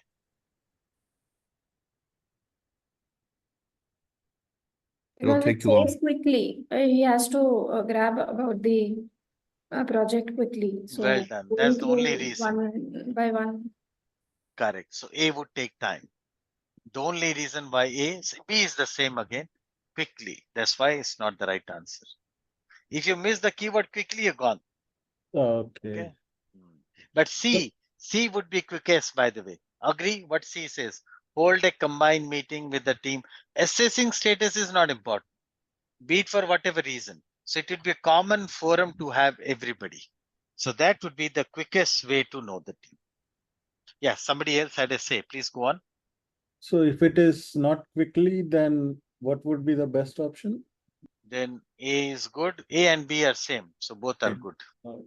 Okay. Okay. Then 88, I'll take you to.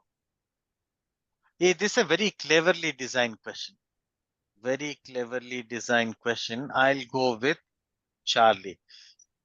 Anybody answered A or why not A? Yeah, I got A. I'll got tell you, A. this is very cleverly designed question, trick question actually. I'll tell you. You here, look at this. This is the most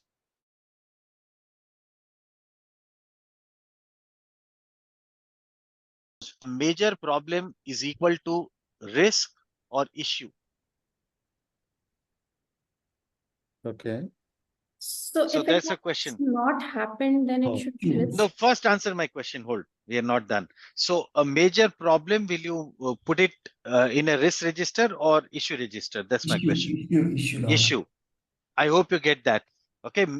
Risk are No, it's potential a, it problems. will have, well, Sorry, I heard partially will have. yeah, so I'm assuming that it hasn't happened yet, so it's not a, Yeah. it's not an issue until it happens, so this will have, that's the question, No, that's the. misinterpreting Nick. Misinterpreting Nick. Look, I'll tell you.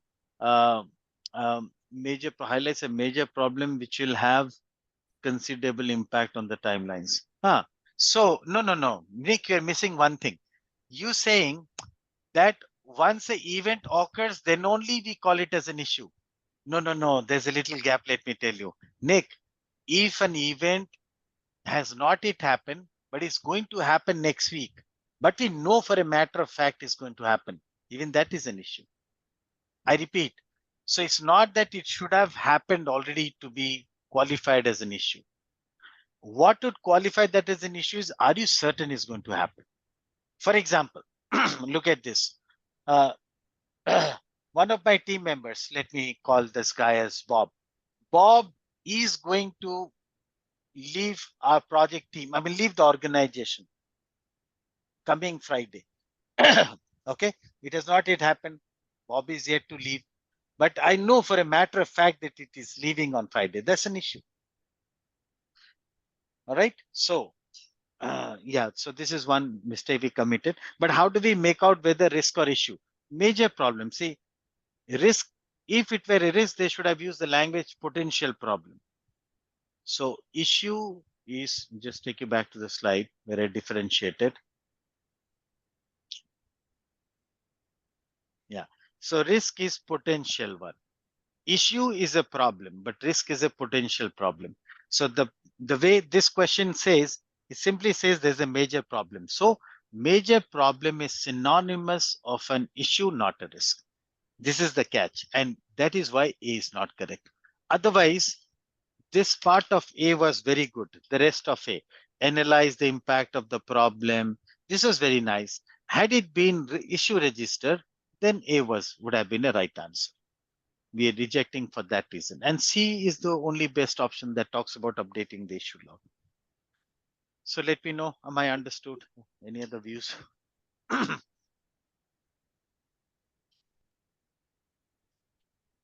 Okay, so the last one, 89. Again, multi-team environment, two answers. A and delta. These two I find as right statements about multi-team environment. In case you got BC, let me know.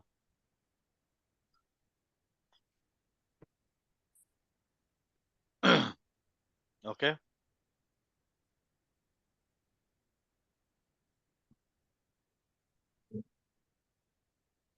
Good this far.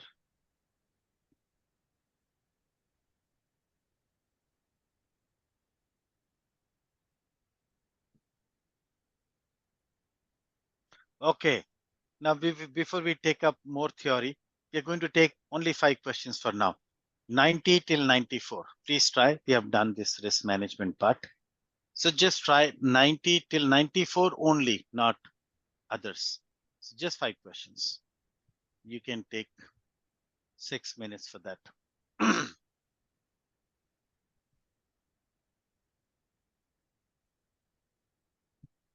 Be back in a while. Just 5 questions.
Right, hope we are done with these 5 questions.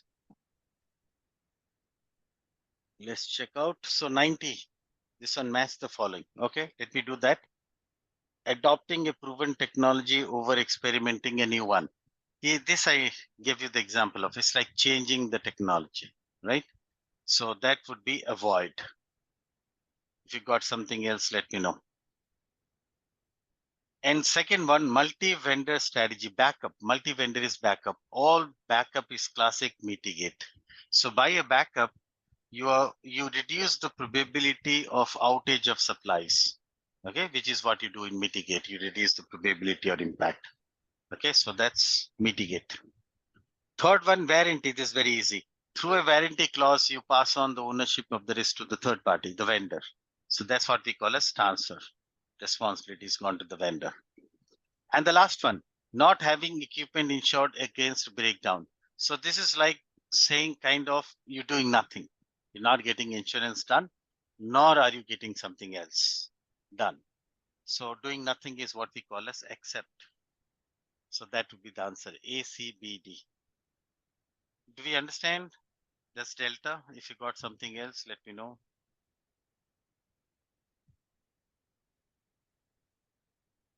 Okay. Then 91. And 91 is easy. Same thing. Transfer. You pass it on to the vendor. Okay. So warranty, the ownership passed on to the vendor. Feel free if you have another answer, let me know.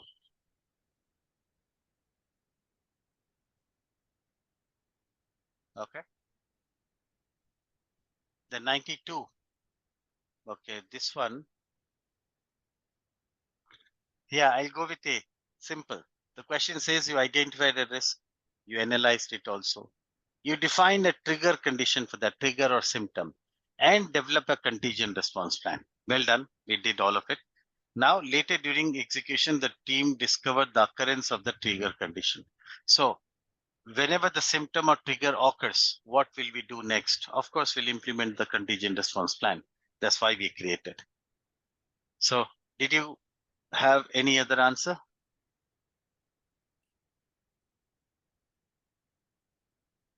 Agree? Okay. Then 93. Yeah, this is easy again. Escalate. You raise it to the program. Program takes ownership of this risk. So that's the next level, which is what we call as escalate. This shouldn't have been any struggle. Anybody answer transfer here? I did. The mistake is, see, I told you one thing. In transfer, you get another organization to own it. Okay, but here the program is a part of your company. For transfer, be clear that there will be a legal agreement. You engage another legal entity to own it. So that's not happening here. Okay, so it's not transfer. Program is your next level in the hierarchy, which is what we call as escalate. Okay.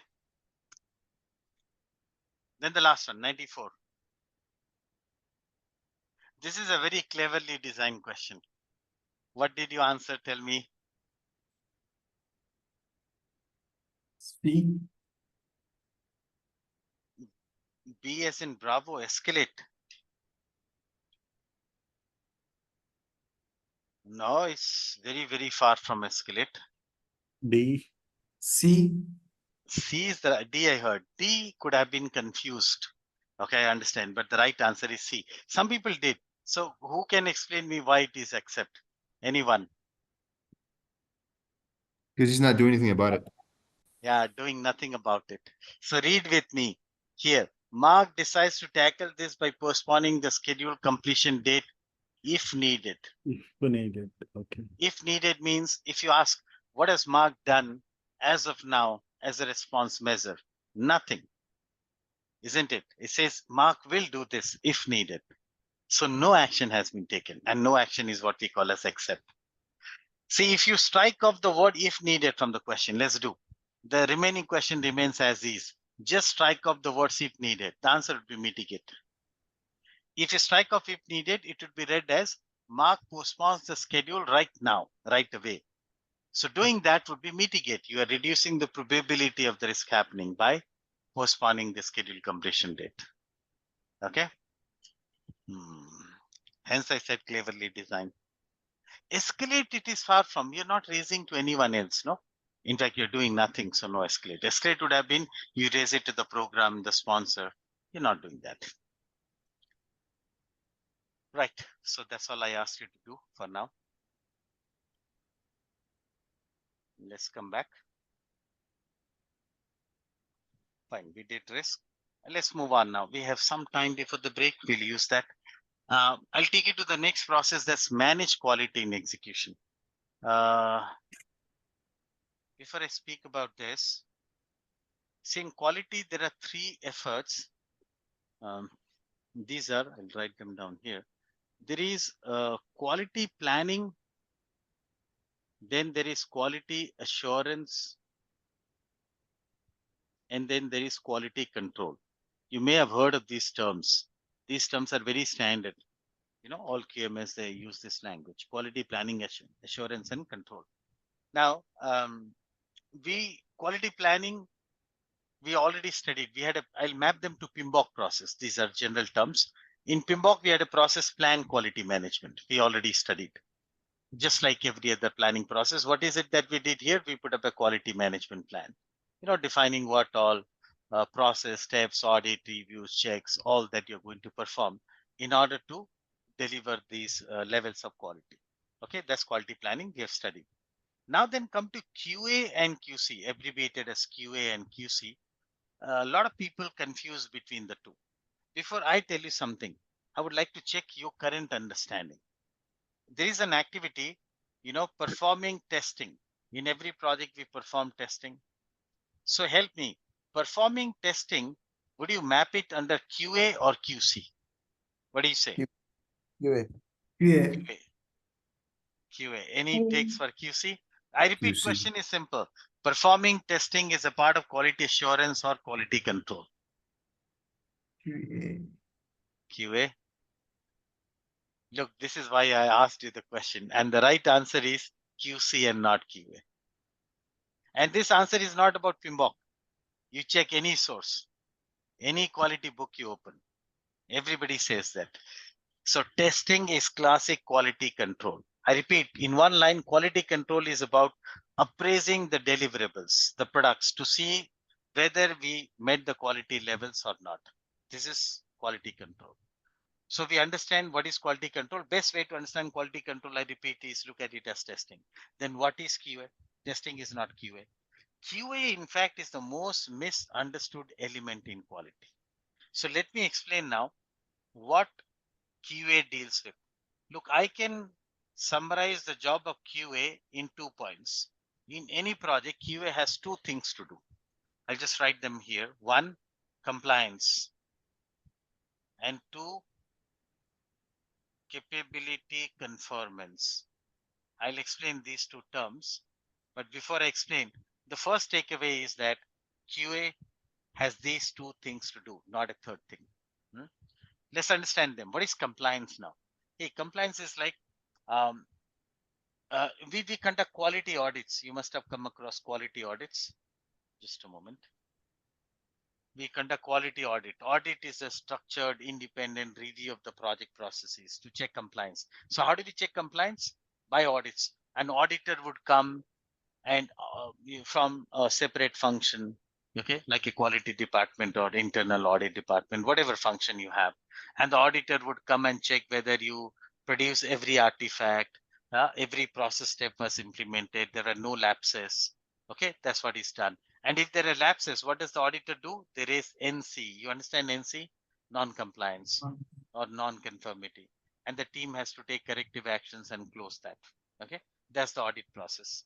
So compliance is, audits are done for compliance. So this is one goal of QA. So QA is going to check that the project team indeed perform every plan process step as in the quality management plan. This is one goal of quality. Come to the second one now. Capability conformance. What is that now? Look, you already stated in the quality management plan, these are 24 steps process we are going to implement. Now, we are proactively questioning this. Questioning what? Will these steps processes be adequate enough to produce the desired level of quality in my project or not? They're questioning the process adequacy. And if you get the answer, not really. This project has very high quality requirement. I'm afraid these steps may not be enough. Then what? Go revisit your process, make it adequate, add more steps, more checks. This is what is capability conformance. So capability conformance guarantees that your choice of process is adequate enough for the needs of this project. So these are two things that QA deals with in any project. And having understood that, next thing, what is the benefit of QA? Let me present to you what is the benefit of QA. I'll put it this way. If QA is arranged in the project, it would provide confidence to the wider stakeholders that the project will be able to meet the quality requirements. Or let me reverse and put it this way. In some project, let's say QA is missing. You know what? You did quality planning, good quality control, but no QA. You know what? Stakeholders would be concerned. God knows what's going to happen. Will the project meet the quality levels? No guarantee. But look, how do I make such a powerful statement? Just by bringing in QA. If QA is there, we are all convinced project will meet quality requirement. The reason being, look, there are just two things. If you handle these two things, one is capability conformance, which guarantees your processes are adequate. And if you handle compliance, which guarantees that you're implementing the processes religiously, then there's no reason why you won't meet quality. That's the reason we so state this is the benefit of QA. I hope you understand the distinction between QA and QC. Last thing I would state, what we generally call as QA, which is what I was speaking all this while, PMBOK calls that process as managed quality, the one we are reading. Okay, is managed quality. So let's get back. So managed quality is that QA, which is what I just told you.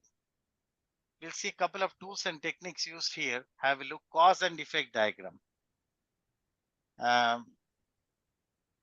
Many of you would have used it. Can somebody help me? What is the use of cause and effect diagram? Why do you use it for? Root cause analysis. Wonderful. Root cause analysis. Simple use. So it's such a generic technique, you can use it anywhere. I mean, say something has gone wrong. I want to get to the root cause behind it. I'll go ahead and use a cause and effect diagram. In case you haven't used one, then understand the way we plot it. Whatever is the problem, we would mention it here towards the right. Like in this example, what is the problem? There was some wrong, delayed, damaged delivery that happened. All right. Now we would map out what are the possible causes. Why could that have happened? So like is documented here, we're saying maybe that's because of material, maybe methods, machine, environment, measurement, personnel, and so on. You map out possible causes. And then wait, you don't stop here. You further drill down. If you say personnel, say for example, that's not the root cause. That's just a surface cause. You drill down further. Why personnel? Why could be my team is not motivated. The team is working for longer hours. The team is not well trained. Okay, you'll further break it down. So this is how you plot a cause and effect diagram. So this would help you reach out to the root cause behind the problem. Okay, so hence we said in simple language, the use of cause and effect diagram is for root cause analysis. There are a couple of other names we give. This is also termed as fishbone diagram. Some people would call it as another name, call it as fishbone diagram. Why fishbone? Because it takes the shape of a fishbone, that's why. Another name for this is Ishikawa diagram also, named after the person who came up with this technique, Ishikawa diagram. Yeah, that's for root cause analysis. Scatter diagram, another technique in quality. Let me tell you first in one line, what is the use of scatter diagram? Look, scatter diagram, I'll start this way. Say there are two variables, any two variables in a process. I suspect that they're related. I can use a scatter diagram to prove or disprove this suspect. Okay, there is one application, and also add a second application. Let's say these are related, then I want to study what's the correlationship between them. I mean, what's the pattern of relationship? I can make out that using a scatter diagram. Okay, so it is used to study the correlationship between any two variables. Now watch the way we create it or plot it. You take the two variables in the two axes. I mean the ones you think are related. Like in this example, we suspect that the average temperature during the day and number of visitors found in the beach, these two variables are related, I suspect. So I would take them in the two axes. We have taken the temperature in the x-axis. So that's the scale in Fahrenheit, 80, 84, 88, and so on. And y-axis is like the number of visitors found on the beach. So we have a scale again, 75, 150, and so on. So how do you plot it now? Watch. You take actual data points and plot it here. Meaning, on a day when the temperature was noted around 82 Fahrenheit, we found around 90 people were on the beach. So you plot it here. On a day when the temperature was recorded 84 Fahrenheit, some 225 people were on the beach, and so on. You plot it. After you plot these data points, now we can easily make out. Say the spread of the measurements were not the way it is here, it were like this. They say this is how it were. So what is the inference we'll draw? If this is how the plot were. So the inference is disproved. The two variables are not related. We don't see any relationship. But come back here. In this case, is there a relationship? Oh, yes, there is one. You see, the relationship is what? On days with high temperature, more people are found in the beach. So the suspect is proven. This is the use of scatter diagram. Okay. So I repeat once again, use it what? Uses what it is used to study the correlationship between any two variables. That's the use of scatter diagram. Okay, any questions? I think we can pause here. We'll take a break. It's time for a break. Come back and resume. Yeah. There's a bit more in quality. It will take some time. Yeah.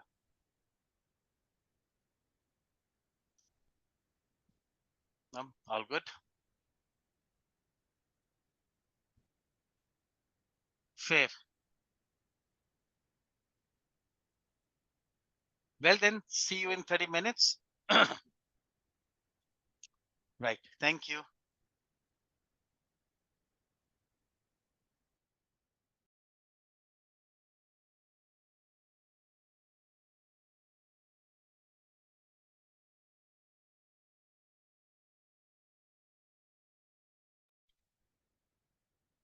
Welcome back.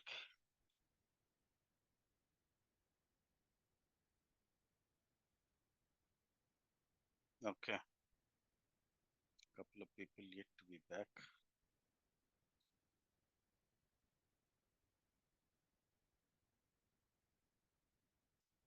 Fine. So let's move on. We were talking about tools in quality. We looked at a couple of them, scatter diagram we did. Some more. These are some popular continuous improvement methods. You may have heard of these. And let's get the names. Kaizen.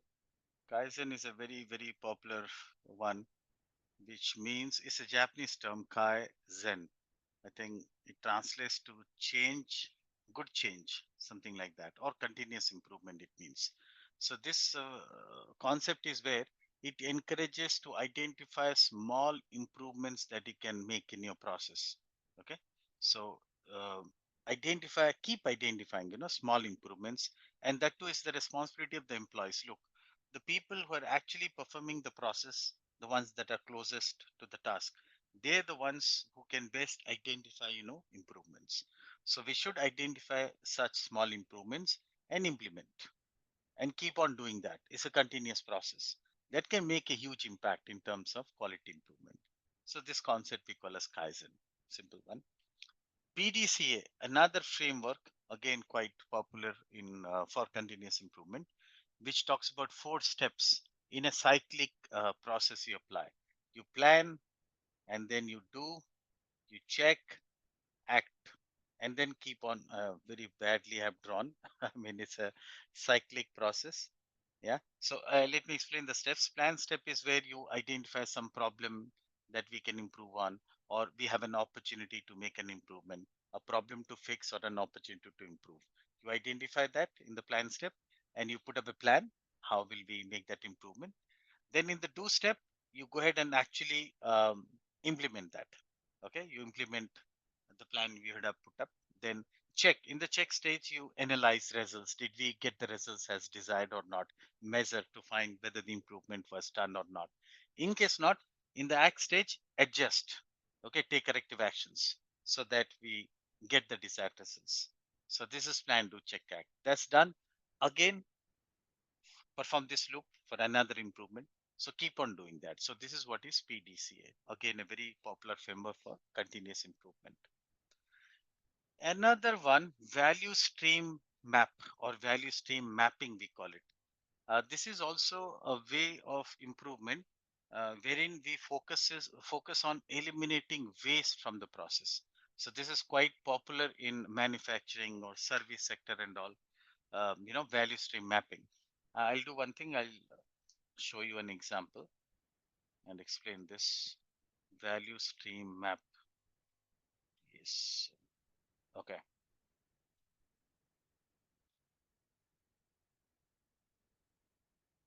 Okay, have a look at this one.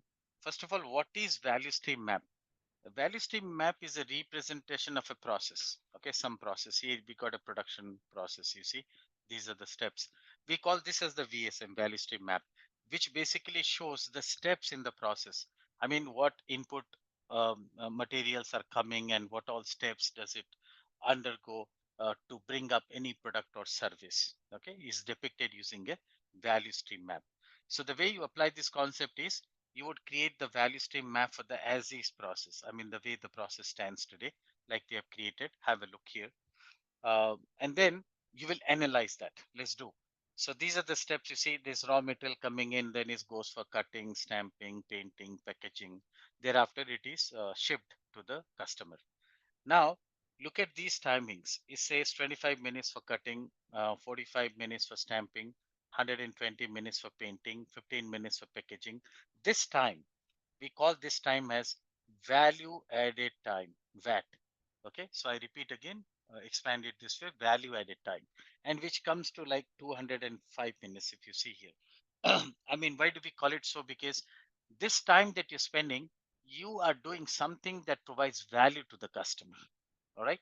Now look at some other time that is depicted here. Look at these timings, 3.9 days after cutting. Okay, just allow me a sec. Yeah, so this 3.9 days after cutting, 4.33 days after stamping, 7.69 days after painting. This time, likewise, 1.15 days. This time is known as non-value added time. I'll write it here. Okay, non-value added time we call it, or another term for this is production lead time also we call it, PLT. I repeat, it's production lead time. Okay, so why non-value adding? Because look, in these times you're not doing something that provides value to the customer. So this is like a waste. So what we will do once we have created the value stream map of the as is process, now we are going to analyze and see how can we eliminate or reduce waste wherever. Like how can we cut down on the non-value added time. We'll work on that. Okay, how much where can be cut down. That's one. And then look at something more also that's depicted here. It says I stands for inventory. So you see 400 units of inventory we're maintaining here for 1.75 days. Here again, inventory of some 300 units maintained for 1.25 days. Here again, this inventory, watch, again, this is waste. There is a cost of inventory. I mean, maintaining inventory, there is a cost. Again, we'll work on see how can we reduce the inventory. All right. So this is what you will work out, and then you would create a value stream map for the to be process, the desired or to be process you'll create and try to achieve that. So this is what we call as value stream mapping. Again, I'm summarizing in one line. It's a it's a technique to identify and eliminate waste from your process.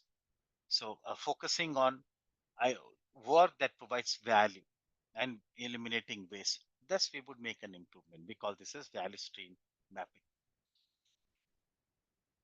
Are we good? Anybody got a question this far?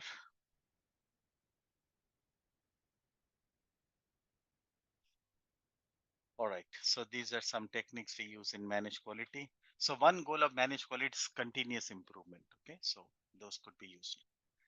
Next, I'll touch upon a few terms that are very commonly used in Agile. And these terms you must have heard also, maybe continuous integration, test-driven development, pair programming, refactoring, automated testing, just these 5 terms. But before I talk about what these terms are, these are popular in Agile. Agile methods, they vouch for adopting these good practices. These are good software development practices, by the way. These, and you know what is the source of these? XP. There are multiple methods in Agile, and XP is one of them. XP stands for extreme programming, one of the methods in Agile. XP particularly talks about these good practices, right? And now next thing, kind of questions in the exam.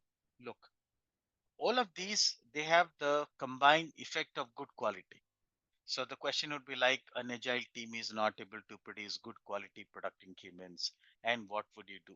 And if you find a option that talks about adopting some of these terms are there, go for it. Okay, so these all have the combined effect of better quality. Well then, lastly, let's speak what these terms are. Continuous integration. Look, you don't have to understand them a lot. Just in one line, you should understand what they mean. So continuous integration first. So as the name suggests, it's like, say, we got a team, 5 people, they're writing code on a daily basis. Now the code has to be integrated, and this integration should happen on a real-time basis. So there are automated tools to make it happen, right? So in real time, it you integrate it, several times a day. Okay, you integrate it. And another way of understanding this is what is not continuous integration. That would be easy way to understand. What is not continuous integration is, let's say we got a 2-week sprint. These 5 people, they're writing code all through the 2-week sprint. Now towards the end of the sprint, we integrate all the code to find everything is falling. And that's the last thing we want. This is not continuous integration. So what we want is, if things were to fail, they fail fast. Okay, they should fail fast. That's the idea. So through continuous integration, we're ensuring that our product is anytime a working software. You remember we had a principle. So we keep on integrating the code, and if there are problems in it, we keep on fixing. So any given point in time, we'll have a working software. So this is continuous integration. By the way, also wanted to add, although we are saying that agile processes vouch for this, doesn't mean predictive ones do not. Like continuous integration, every other project does. Okay, so just that agile processes, they more encourage for these. Then come to the second one, test-driven development. Okay, this approach is where, let's say there is a new piece of requirement that has come. Here, what would happen? The developer would first write a unit test for that, write a test case for that. Okay, that first, and then after that, it would start writing code, programming, and it would keep writing the code till the time the test passes. The moment the test is passed, you can stop coding. That means we met the requirement. This is what is test-driven development. Again, better way to understand this would be, again, reverse it. What is not test-driven development? Let's get that first. What is not test-driven development is, here's a piece of requirement, new requirement. Me as a developer, I first write code. As much of code I want, I would write. Okay. So once I'm done with my coding, then we'll come up with a test for this one and test it. You know what is the drawback of this approach? The drawback is you land up writing a lot of unnecessary code that was not needed. But test-driven development has the disadvantage, watch. You would just write enough code that is required to pass the test. So you first have a test case and you keep writing and checking. The moment the test is passed, you stop. So you would just write enough code that is required to pass the test and not write useless, unnecessary code. That is the benefit of test-driven development. Again, a very good practice. Come to the third one, pair programming. As the name suggests, pair programming is where you make 2 developers sit together and write code. Okay, it's like one suggesting, offering advice, the other one is, writing it. So this is pair programming. Now, the moment I introduce this pair programming, one question that could come to your mind, am I not wasting a resource? look, had we engaged them separately, they would have written twice as much of code. Kind of true also, but what is the benefit? What justifies this investment? It's an investment, it's making two people sit and write. So the benefit of this approach is these are some. Um, is proven to reduce defect, increase design quality, and is a good learning mechanism for each other. They could learn from each other. Or the way you can understand this is, look, the amount of time I would spend writing a piece of code versus the time I would spend to fix a defect that's induced, that's considerable. Time spent in fixing defect. So this approach, pair programming, reduces defect. So that's how it somehow pays back. Okay, so this is what justifies the investment that goes in pair programming. Well, having said that, not everybody follows that. I haven't seen many people doing it. There are some teams who claim to be using this pair programming in agile environment. Are we good this far? Any questions?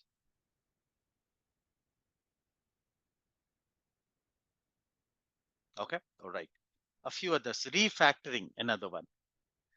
In simple language, refactoring is keeping the code clean, keeping it manageable. Say, I'll put the need of it, I'll tell you. Say, whatever code the team is writing in this sprint, watch in subsequent sprints, they'll have to keep coming back and extending this code. They'll extend this code multiple times, right? Time and again. So, not just this project, also, even this, watch. After the project is over, as part of maintenance, further enhancement has to be done. We'll keep coming back to this code and extend it. So there is a need to keep the code clean, manageable, so that its maintainability improves. Okay. So hence refactoring.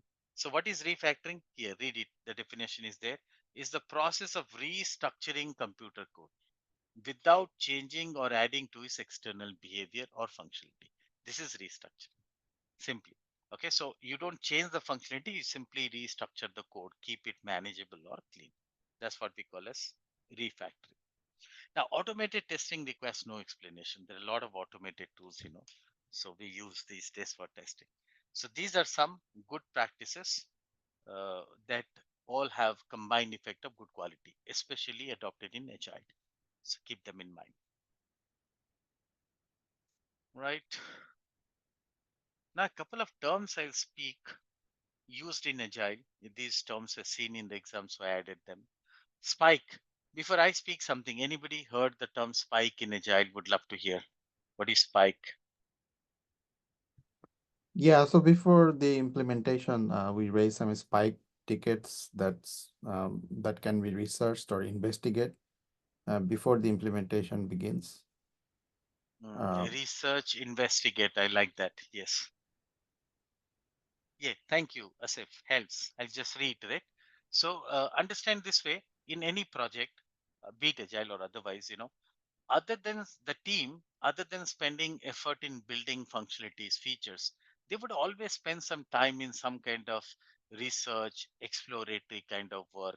I mean, what I mean to say, they may spend a little time to better understand a piece of requirement, do a bit research. They may spend some time to decide what technology to use for development. I mean, what would be most appropriate. All right. They could do some kind of investigation, exploratory work. Such work which is not feature development. These work are essential, by the way. They are needed. Okay. Such exploratory research, experimentation kind of work, which is not feature development but are needed, those are termed as spikes. So spike is a special user story. Let's call them as, why did we say special? Because every user story we spoke is a functionality, but spike is not a functionality. It's a needed work, which is more of, some kind of experimentation, research, investigation. So these are termed as spike. Hope we get the term.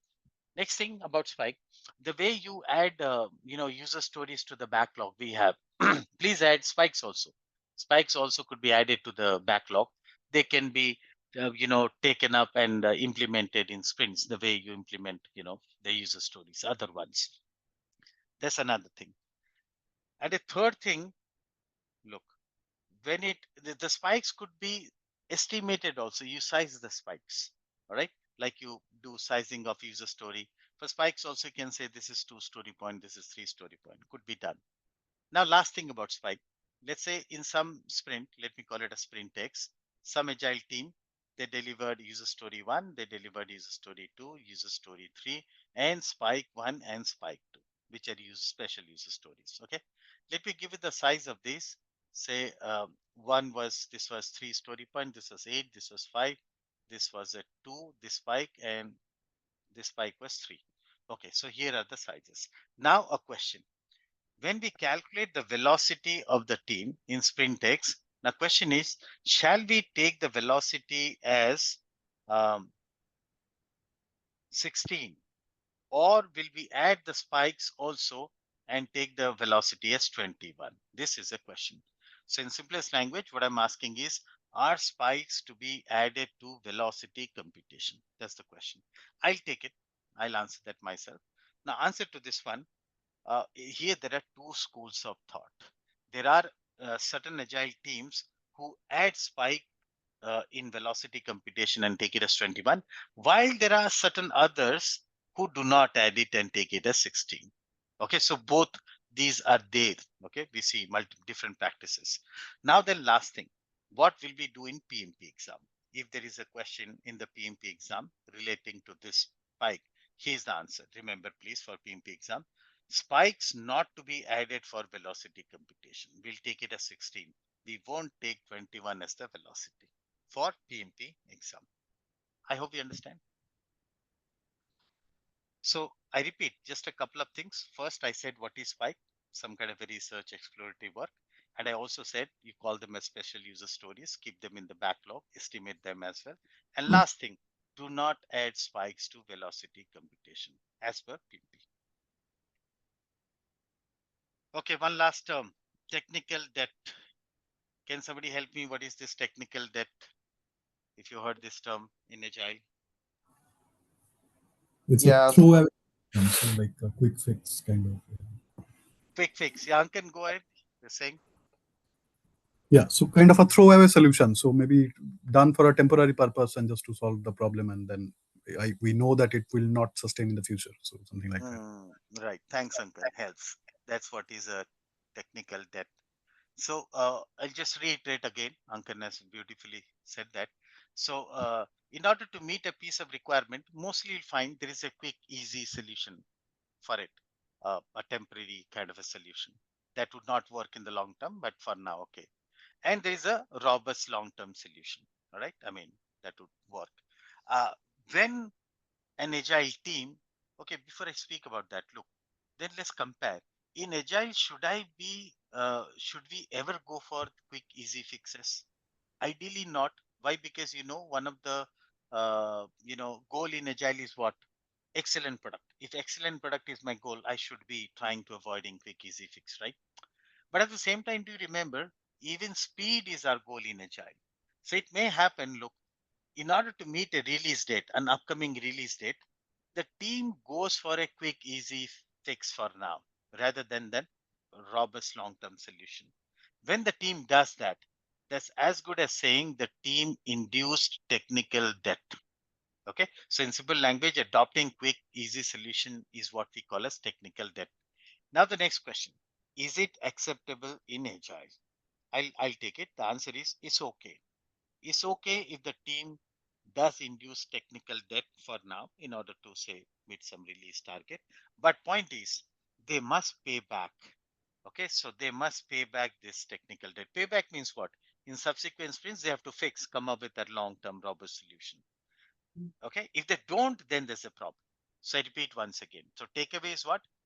We understood what's technical debt is like quick, easy fix solution you come up with. Is it okay? It's fine as long as it is paid back. That's all you should know about technical debt. Okay, we're done with this. Any questions if you have, let me know. Fair. All right, next I'll take you to the conduct procurement, the next one in execution. Try to recall we had a process plan procurements we studied in the last class, wherein, so what did we do in plan procurement? I'll remind you. We defined or identified a procurement need. That is, we came up with a list of all items that we need to procure from outside. That's one thing we did. And the other thing we did is we made a bunch of documents which would help us procure the same. That's all we did. Documents like, you remember RAP, source selection criteria, okay, statement of work. Okay? These are a couple of documents we prepared that. Now come to conduct procurement in execution. Here what we are going to do. Look, these are things we do. Number one, identify potential sellers. So I'll find who in the market can provide me with the item I'm looking for. All right. So say I could find some, these are some 10 vendors who can help. Next, what I would do, I'll send bid document. Bid document means RAP. PMBOK calls RAP as bid document. So I would remember we had prepared RAP as a buyer. We had already done that. Now we'll send out this bid document to the sellers. All these 10 sellers we had identified. Okay. Then next step, we would obtain proposals. I hope you understand this flow. RAP is like buyer prepared document. A buyer would prepare. Okay. And you send it to the seller. And how does the seller respond? Seller would prepare a proposal. Proposal is a seller prepared document. So in the proposal, the seller is going to state how it intends to solve the problem of the buyer. I mean, do the work, at what price, everything. That's proposal. So proposal is the response to buyer's request, hence the name. RAP stands for request for proposal, buyer making that request. How does the seller respond? By submitting, preparing and submitting a proposal. Okay, we understand that. So come back. So you would, as a buyer, you obtain proposal from multiple sellers. Say we obtain 10 proposals from 10 different vendors. Next, I'm going to evaluate these proposals, compare them, and select the best one. So say me as a buyer, I compared and found this ABC seller is the best amongst the 10. The last thing I would do, sign up a contract. So we'll go and sign contract with the vendor. The moment I sign the contract, conduct procurement is done. So then begins what? Control procurement, which is a part of monitoring. We'll see that later. So this is the scope of conduct procurement, simple signing contract. A few tools and techniques employed here. Advertising. I'm sure you understand advertising. How does it help? See, one way to reach out to potential sellers would be advertise. Whatever you need is you advertise in papers somewhere, and potential sellers, they'll get to know. And whoever is interested can come forward and submit a proposal. In government contracts and all, like they have a mandate, they have to go for advertising. They call it as tendering also. Otherwise, it's not a mandate, but it could be a technique, helps in reaching out to potential sellers. Bidder conference. Before I speak about, anybody attended bidder conference? Would love to hear.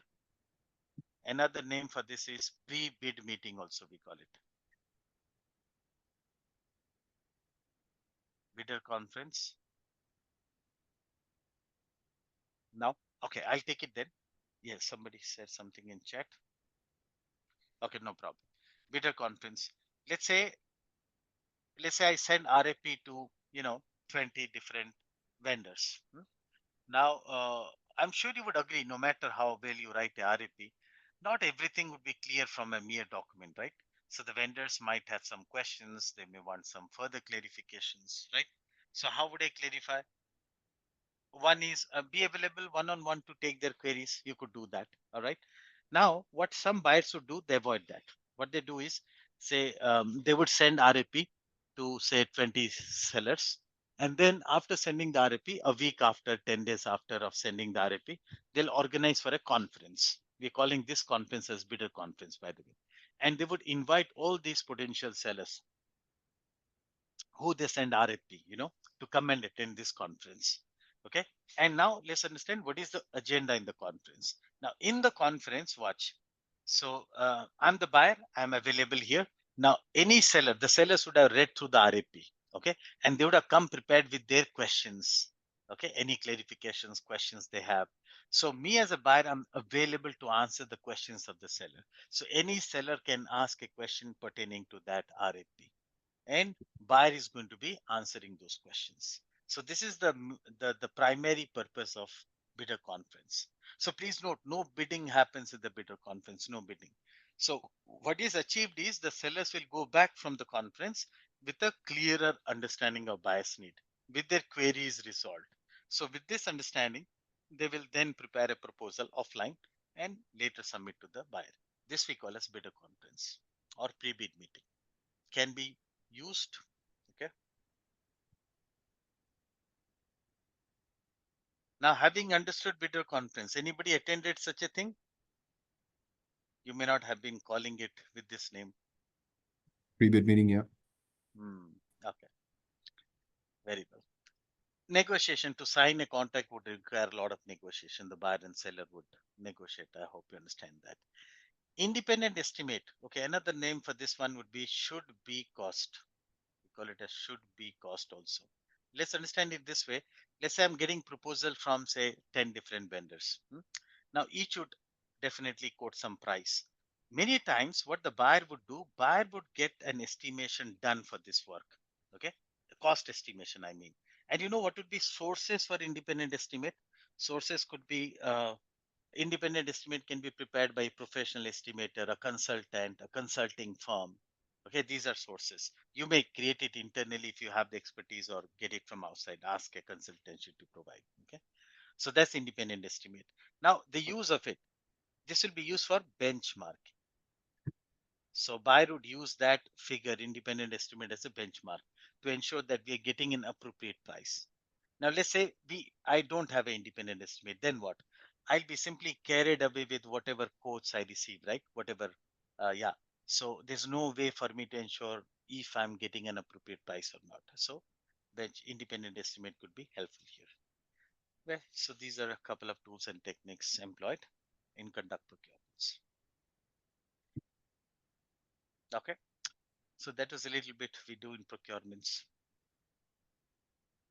Now I'll take you to the last part, managing project knowledge. So this is about dealing with knowledge, learnings, knowledge. So in a project, there's a lot of knowledge a project could create.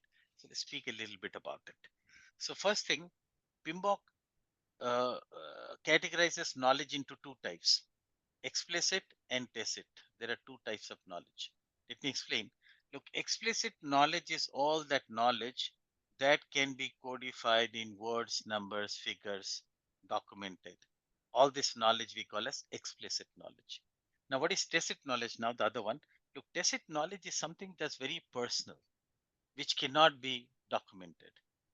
For example, knowledge such as a new skill I built, an experience I undergo, a belief or perception I build about something or someone.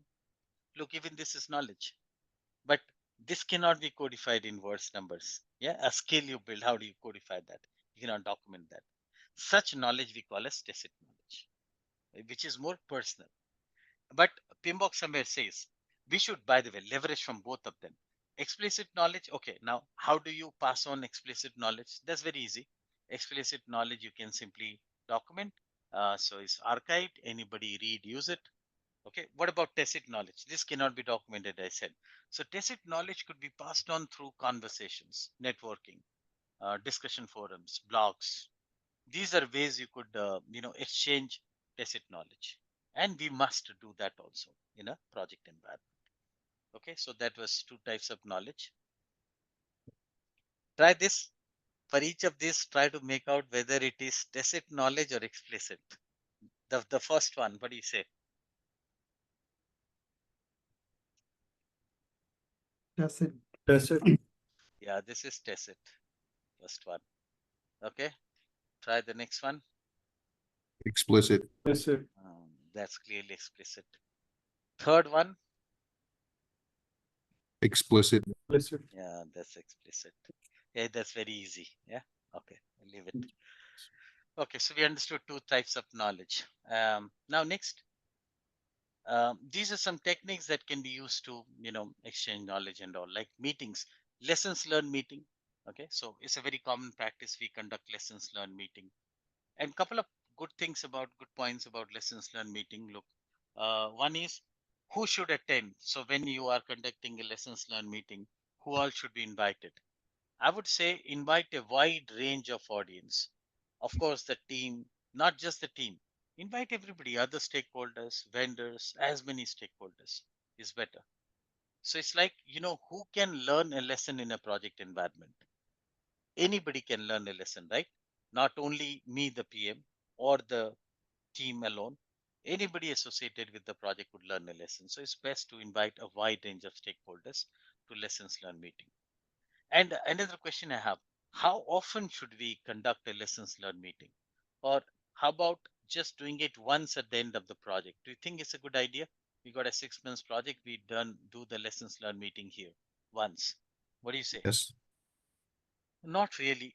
What we are saying is this is the least you could do. Doing it at once at the end of the project is the least you could do.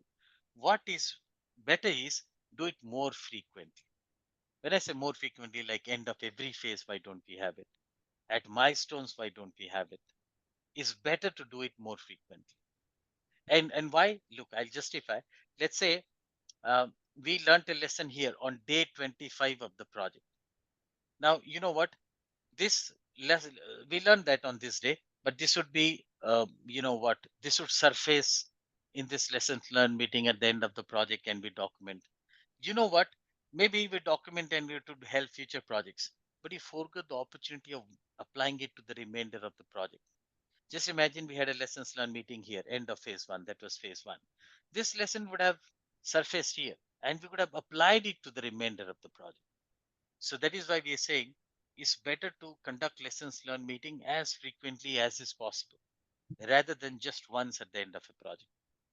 Now think of agile, how frequently you do that. End of every sprint, you remember retrospective. That's the forum for, you know, lessons. You conduct that retrospective every sprint end, like every 2 weeks. Even in predictive, even if it is not that frequent, it should be some more frequent. That's a better practice.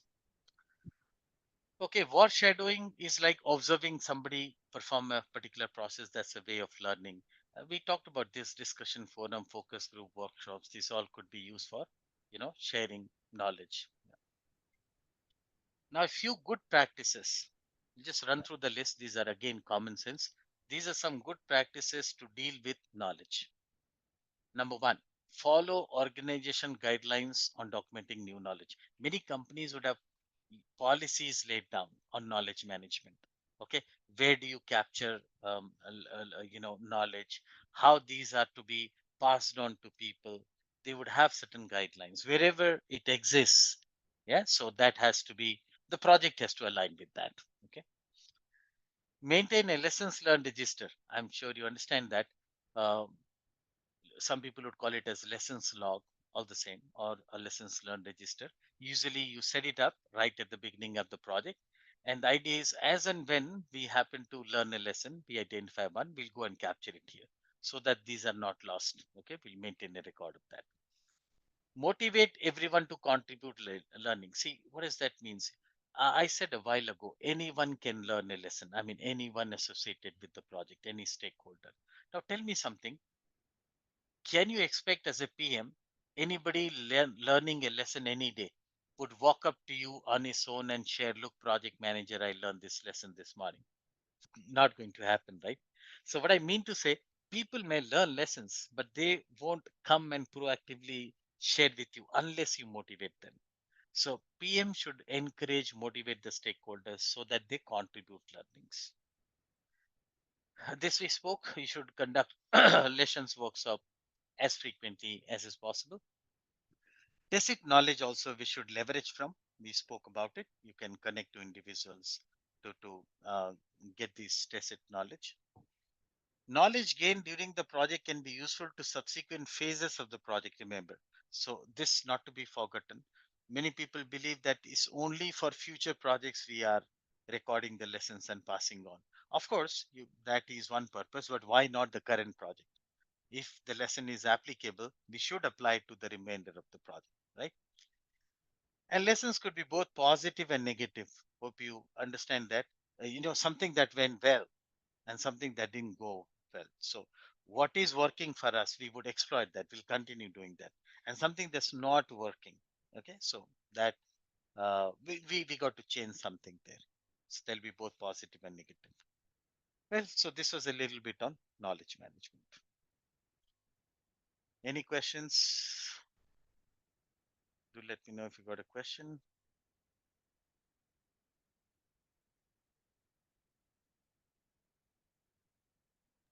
Now, all good. So we can try some. There are questions on this topic. We are done till 94.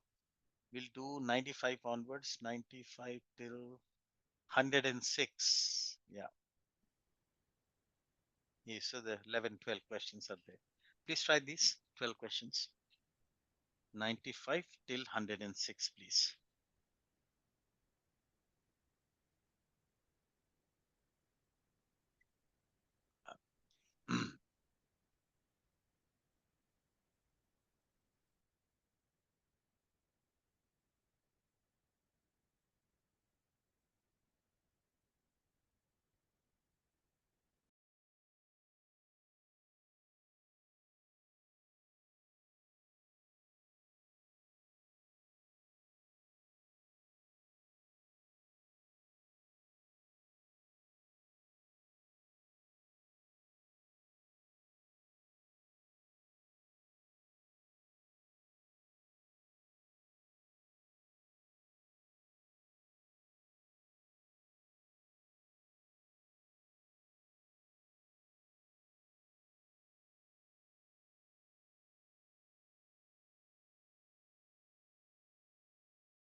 Hope you're done with the questions. Yeah, let's look at the answers then.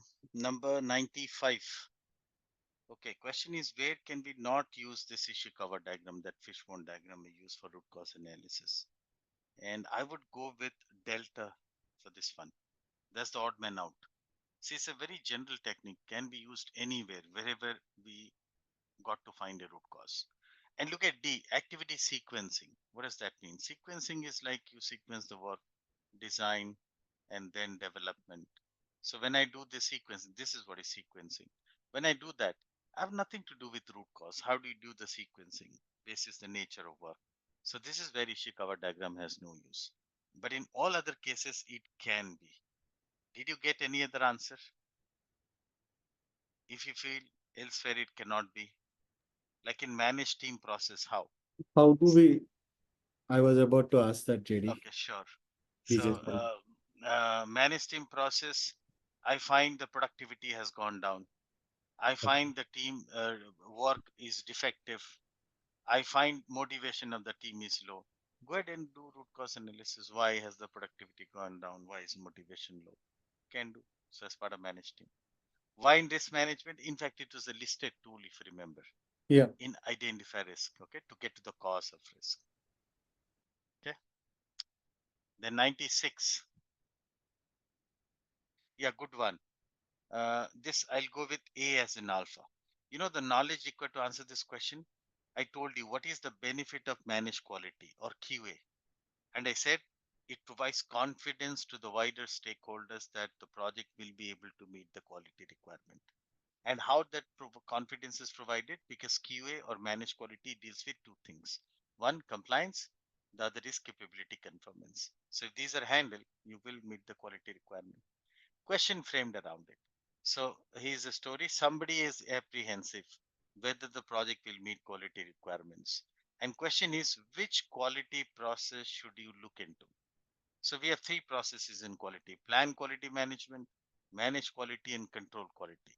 So we just spoke. The only process that can guarantee that will meet the quality levels is manage quality. So I'll go for this. Did you think this way? Any other views?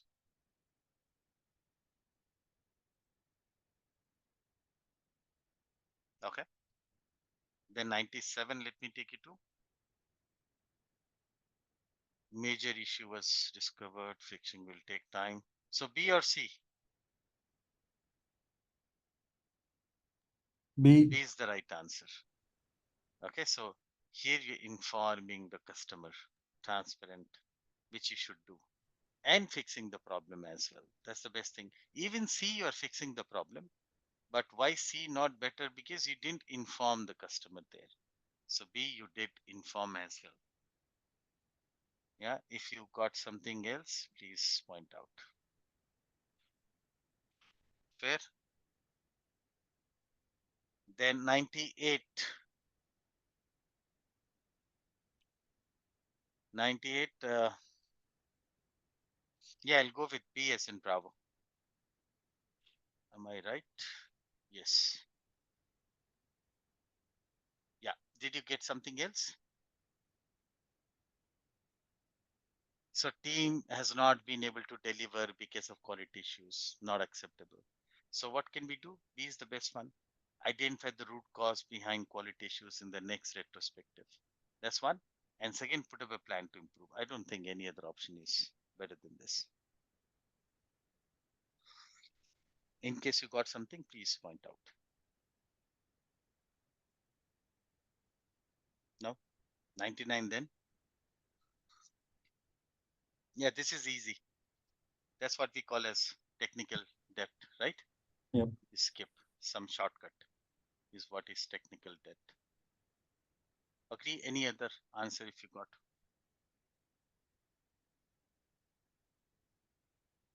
Right? Then 100. Yeah, I'll go with C as in Charlie here. See what happened? The team had been maintaining this velocity 25. But in the current sprint, they recorded a drastically low velocity, quite less 15. Question is, which could be a likely reason? C is pretty much a reason. Remember we spoke. Spikes do not contribute to velocity computation. So it's natural. If in some sprint, sorry, in some sprint, the team does work on spikes. Obviously, they'll have a reduced velocity because the spike would take time but doesn't contribute to velocity. So that is why Charlie. Any other answer if you got, let me know. TJ, why not A? Let me take up. User stories picked up for this sprint were relatively large in size. A is completely incorrect. Why incorrect? If a user story is large, say X and user story Y compare. A is large and Y is a small one. Then you're missing something. How large or small it is already factored in its estimate. So since X is large, it gets an estimate of 8 story point.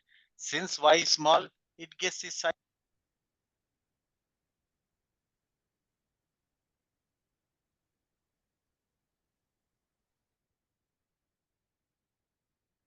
We lost your voice, DJ. Hello.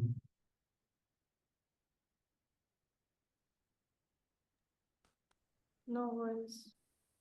DJ? Yeah. Am I back? Yes, Am I back? yes. Yeah, I know I was lost. I know where I was lost. I'll repeat. Sorry about the inconvenience. Yeah, another way to explain this is say in sprint X and sprint Y, two different sprints. In X, the team worked on large ones. User story 1, user story 2. They were large, 8 and 8 each. 16 will be their velocity. And in sprint Y, if they worked on small, they'll work on dozen of them. User story 3, 4, 5, 6, 7, 8 small ones, 2, no, not 6, 2, 3, 2, 2. So they'll work on lot. Put together, it will be again 16.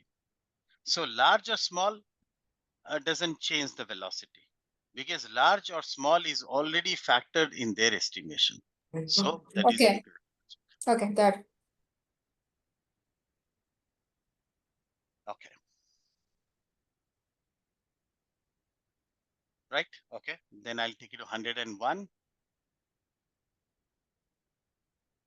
Okay. Team is not able to deliver. Bad performance. However, the team has consistently been improving velocity. How do you respond? Meaningless. So remember, one of the principles of Agile is working software is the primary measure of progress. That is, if in a particular sprint team is not able to deliver working software, that's no progress. No matter how many lines of code they written or what work they claim to have done. Okay, so in this case, I would not go for with Abe. I cannot afford to appreciate such a team which is not able to deliver a releasable product increment. Okay, but what answer will I go for is, yeah, I'll go with C. So I'll ask them to find out ways to improve quality, even if it were to mean compromising on velocity. A velocity of 30 but not delivering is no good. Let them be having have a little less velocity, but you know what? How about D? Consistently delivering is a good idea. Yeah, delta I look into. Hey, delta, you tell me, who can tell me why is it not right answer? This is very good, I told you. These all have the combined effect of good quality. So who can tell me why we are not picking up delta here? Anyone? I think enforce is the wrong term here. Wonderful. That's the logic. This is the only reason. The word enforce simply doesn't go in agile. Look, you as a scrum master in agile, you educate, coach, advise, but never enforce. Is the team who is to decide how do they implement, agile. Had the word rather than enforce, if it had been advise the team to use this, that would have been a fantastic option. So I repeat, only reason D is not correct is word enforce simply doesn't go. I hope you get, see, this is what being careful and applying elimination. You have to catch such words and get a reason to eliminate. Okay, I hope you understand this now. 102 then. This is very easy. Somebody needs clarification on the acceptance criteria of a particular functionality. Yeah, that's very easy. Bravo. Any requirement related clarity needed, who is required to provide? That's product owner. Simple as that. In case you got some other answer, you can point out, please.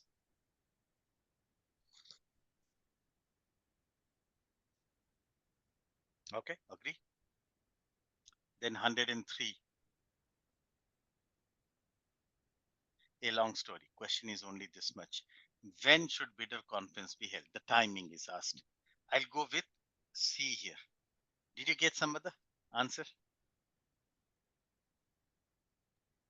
Maybe I'll do A. one thing. A, I heard. I'll sequence all of these activities. You know what is the right sequence?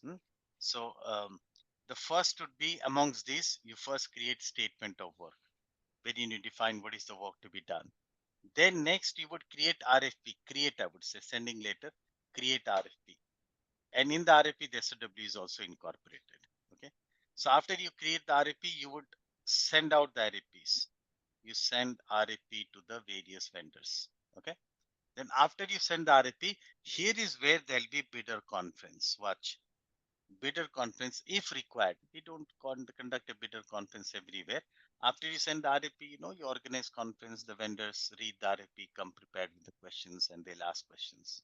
Then after bidder conference is done, so the sellers would understand your need in the conference, then they will go back and prepare a proposal. So proposal will be prepared after the bidder conference.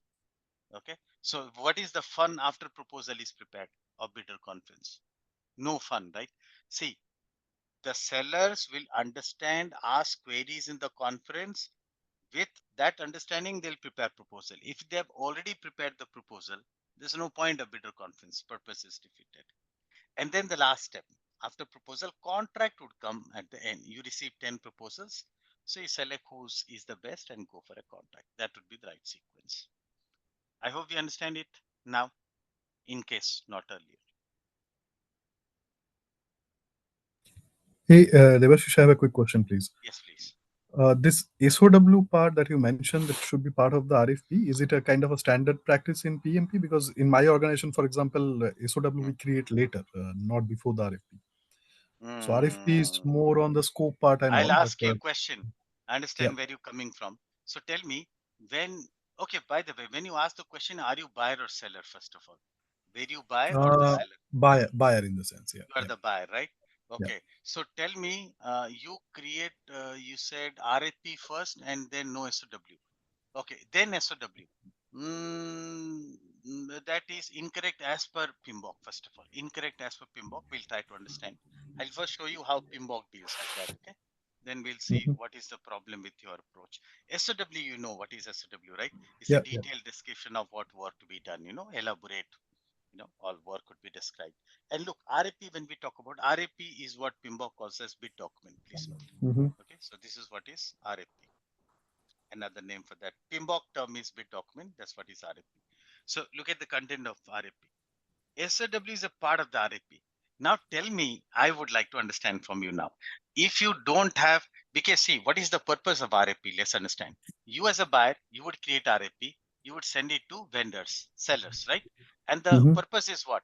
Through this document, you communicate your need to the seller, right? What work That is you correct. want. Yep, indeed. Correct. Yep, So now, if in your RFP SOW is missing, this one is missing, it will come for you later. Then how do you communicate what work the vendor would do? You're not Yeah, that's the communicating that interesting to part. RFP. I understand. So in the RFP, there was a section for the scope, high level scope, let's say objective, etc., etc. But SOW, when we say, at least in my company, it is more for the sign off.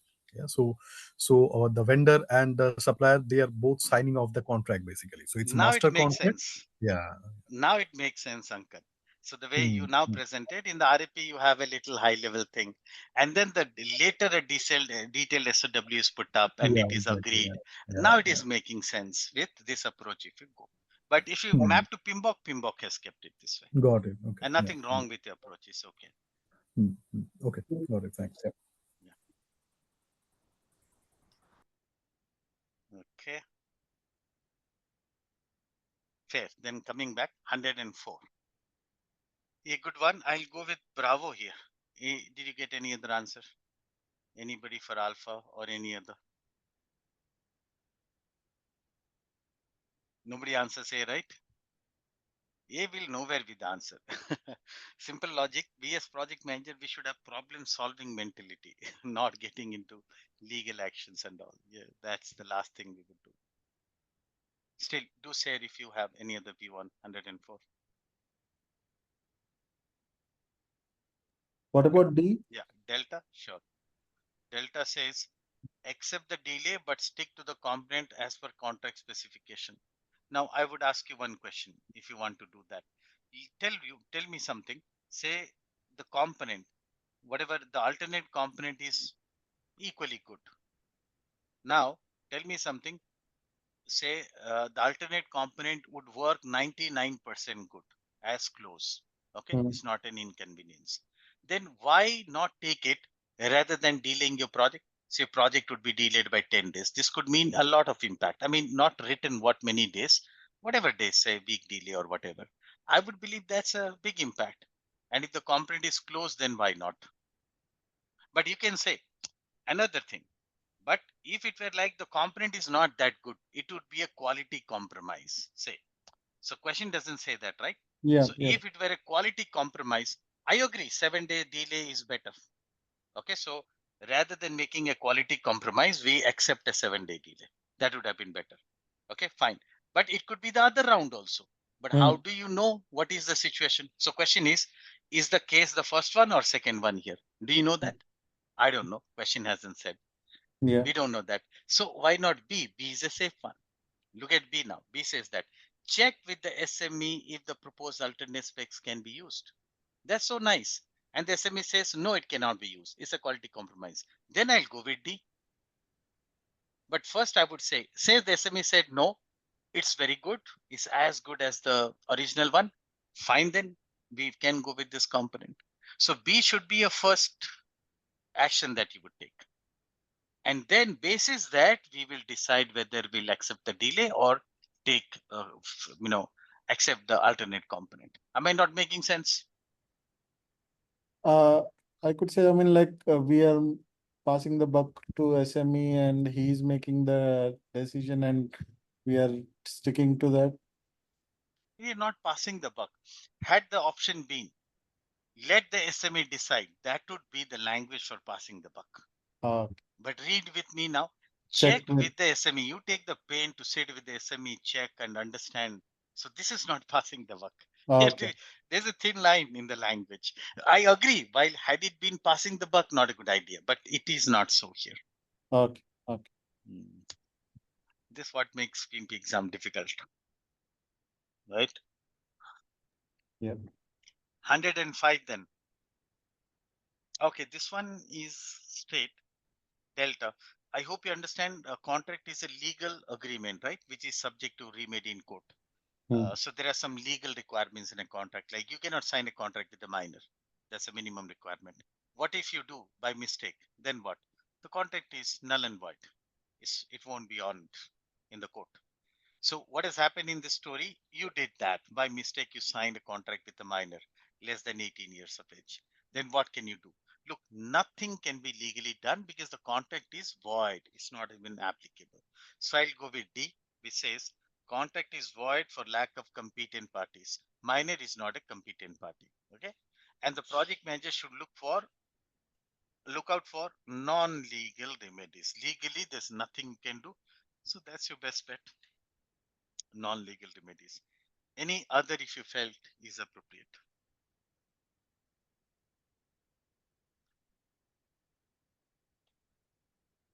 Understand it now, at least, if not earlier.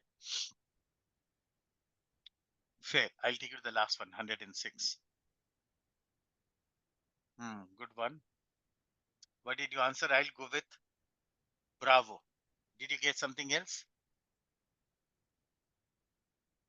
You understand the question? Maybe I'll tell you what the question is. Let's picturize the question. Say, in the contract, it was agreed like milestone 120% payment would be released. Here, 15% will be released. At milestone 3, 25% would be released. Likewise, there are more. The contract would clearly have that when how much of payment would be made, right? And ideally, the vendor should raise invoice as per this, ideally. But what actually happened? I'll tell you what has happened in this scenario. Watch. Here, the vendor say raise 20% as agreed. Here also 15% as agreed. Now watch. The vendor is yet to reach milestone 3. Say they are 50% through between milestone 2 and 3. Okay. So there's another 50% work to be done. And next payment is due at milestone 3 of 25%, as you know. But here the vendor is asking for a partial payment, 10%, a partial payment. They have done some work, and question is, what would you do? I hope you read the question this way. So come to the answers now. There are broadly two things I could do. One, deny. Look, contractually, I'm not obliged to pay the seller. I'm not, I could deny, but that option we don't have here. And second option could be, I could be considerate enough to accommodate the request of the vendor and make a payment going out of the way. This I find as one of the options, paying for the work accomplished to date. I think that's the right thing to do from the options available. If you thought any other option is better, please point out.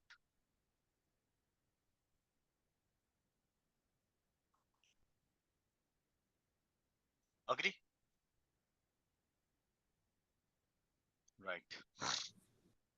Fair. So we are done with this.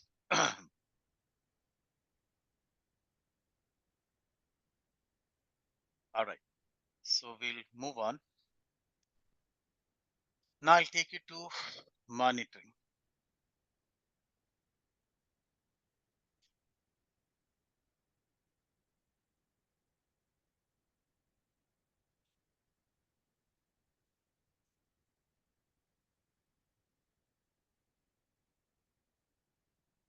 Just allow me a sec. Yeah.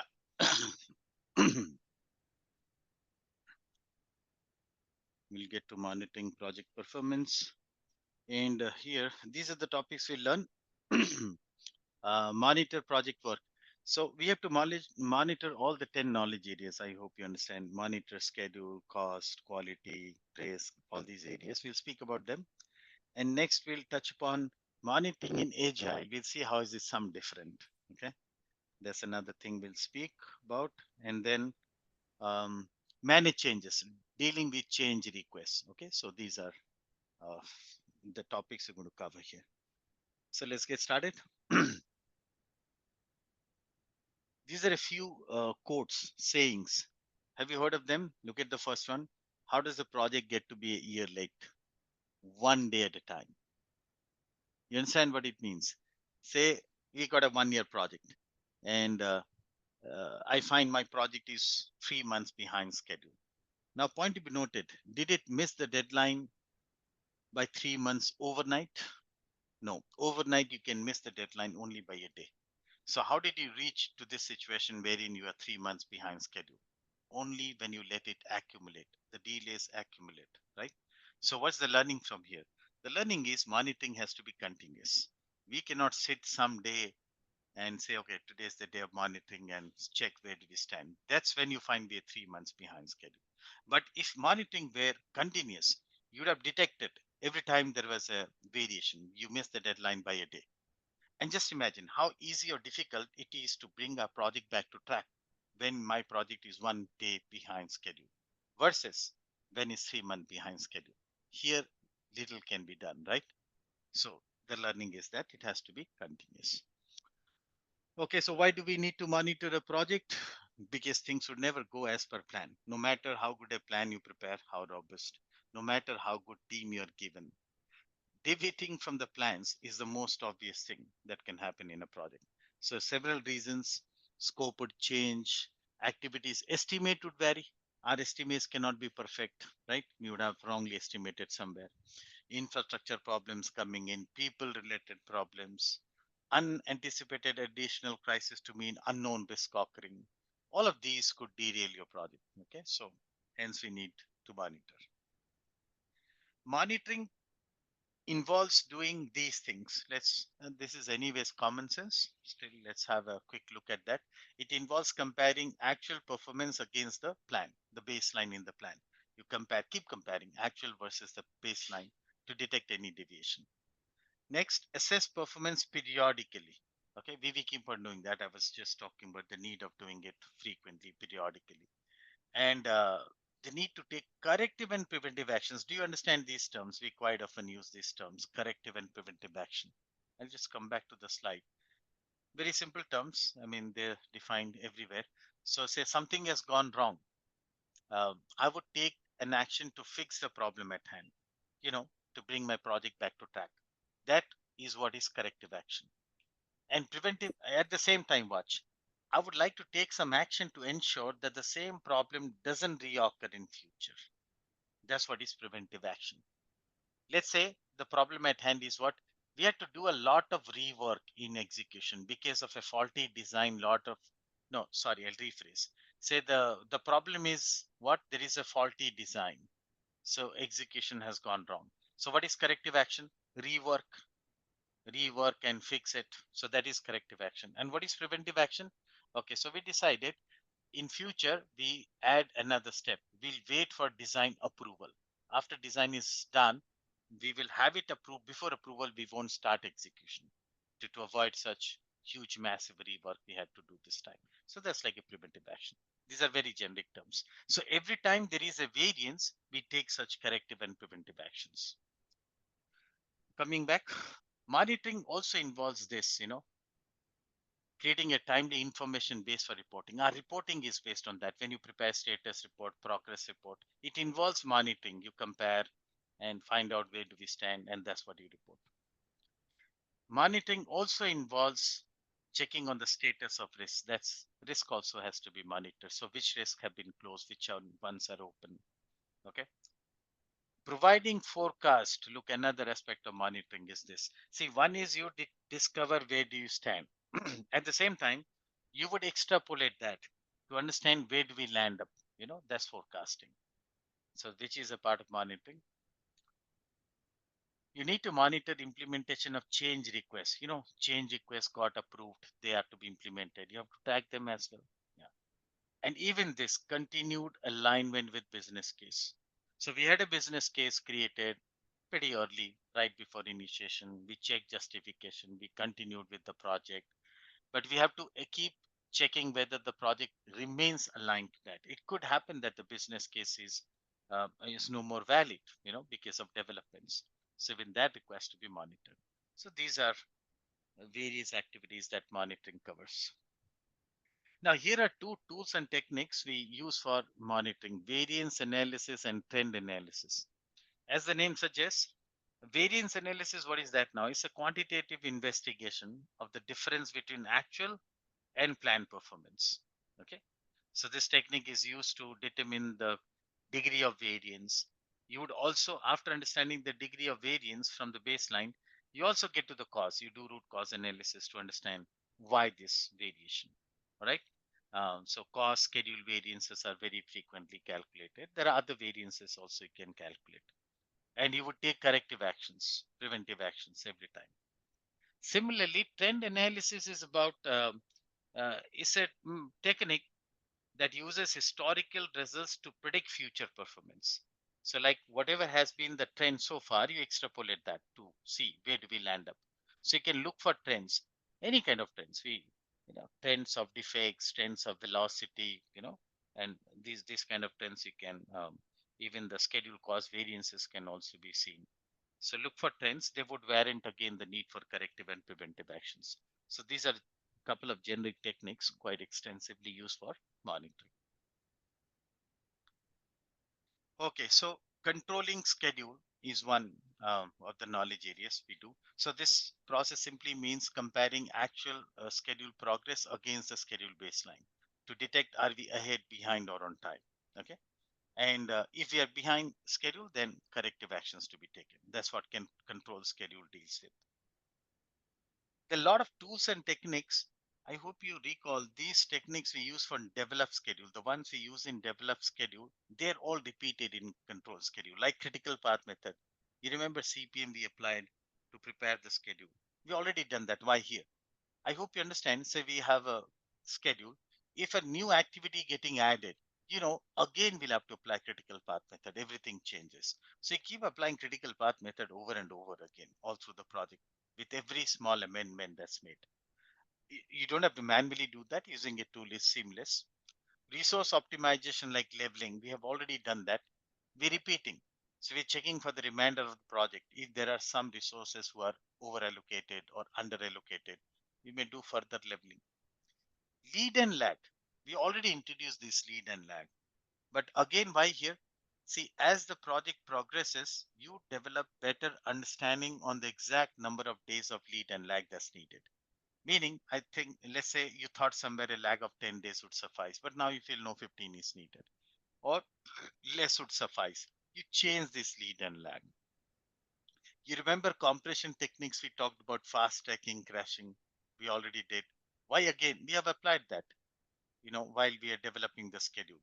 This time again as corrective measures. Let's say we find we are 2 weeks behind schedule. So to catch up, you may look for some more fast tracking, some more crashing if there is scope left to do that. So these all techniques are a repeat. A couple of data analysis techniques, variance and trend analysis we just spoke, is definitely used. What if scenario? We applied this also in develop schedule. Would you remember? This technique was like analyzing how feasible my schedule is under adverse conditions. In this technique, you was asked, what if this happens? What if something else happens? I mean, risk. So we already did that in develop schedule. Why again here? Again, why? For new risk. Look, for the 10 risk we knew, we have already done that. But I'm sure you understand, as the project continues, new risk could emerge, large projects and all, every day, new risk emerge. You have to repeat this analysis. Now come to burn down chart. This I'll have to park, although it's written here. This is a nice technique to monitor in agile environment.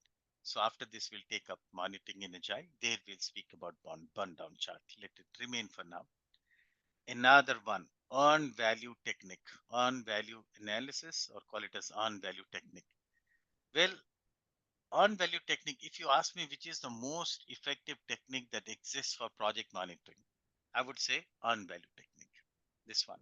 And what is earn value technique used for, by the way? For two things: to monitor time performance and monitor cost performance. So in my project, any day, I want to know how the project is doing in terms of time and cost. Both the questions earn value technique would answer. So it's written as a tool and technique here. Come to cost control, there also earn value technique, because it's used to monitor both time and cost. So I'm going to talk about earn value technique now. Okay. Let's get there. Earn value technique. Before I start, any questions this far?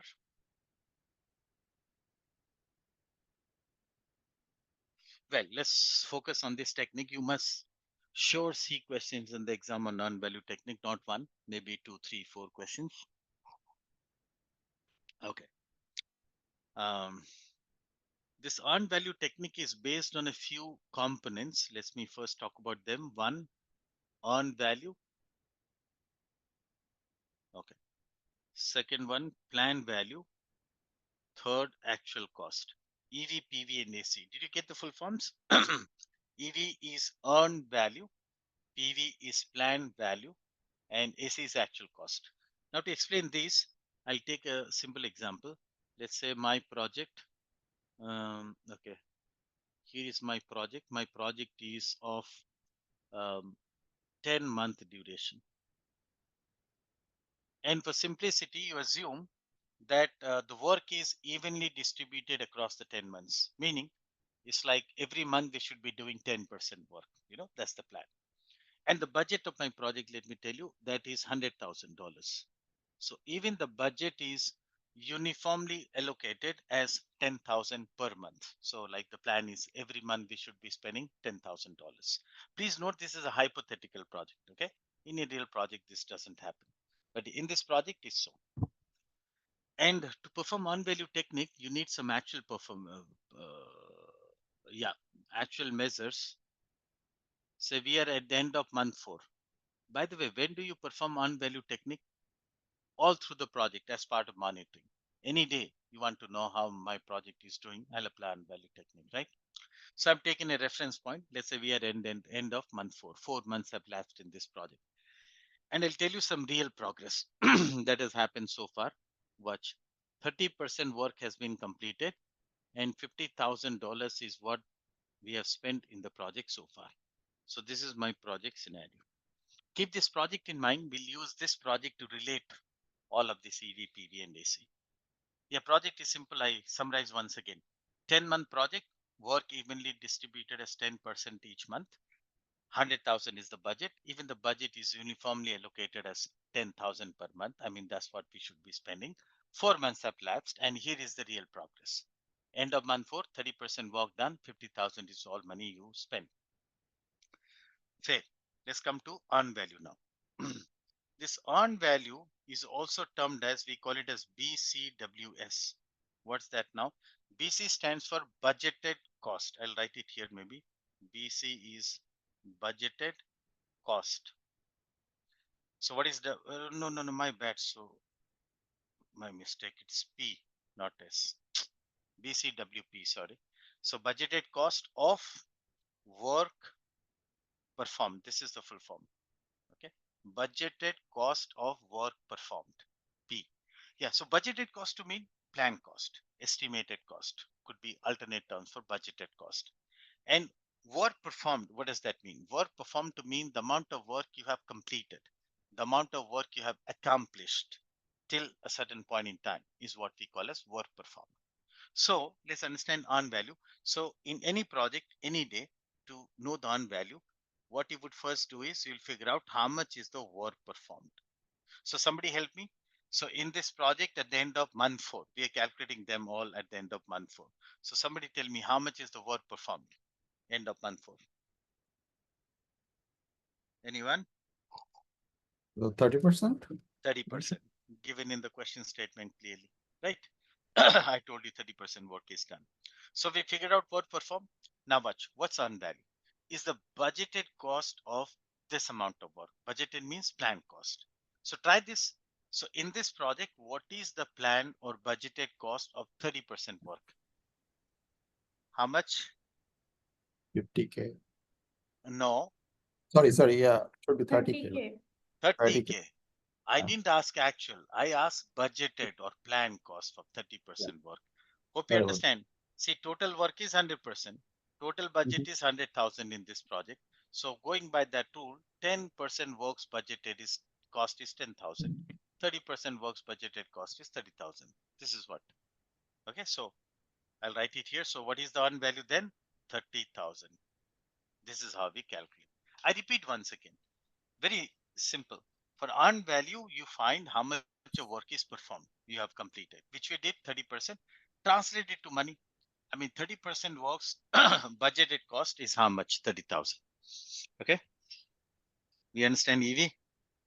I'll take it to PV now, plan value. Plan value. 1 moment. Yeah. PV is, we call it as BCWS.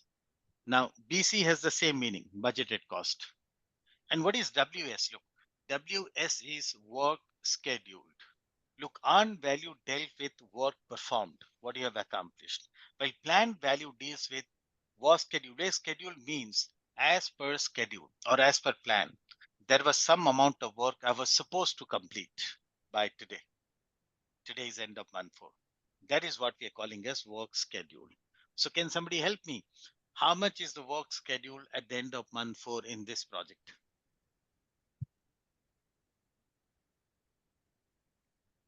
Okay, I see something in chat, 40%. Yes, Shweta, thank you. That is 40%. You understand that, right? So the plan was very simple. Each month, 10%. So in 4 months, I should have ideally completed 40% work, right? Which is what is work schedule. Then next thing, what's plan value is the budgeted cost of this amount of work.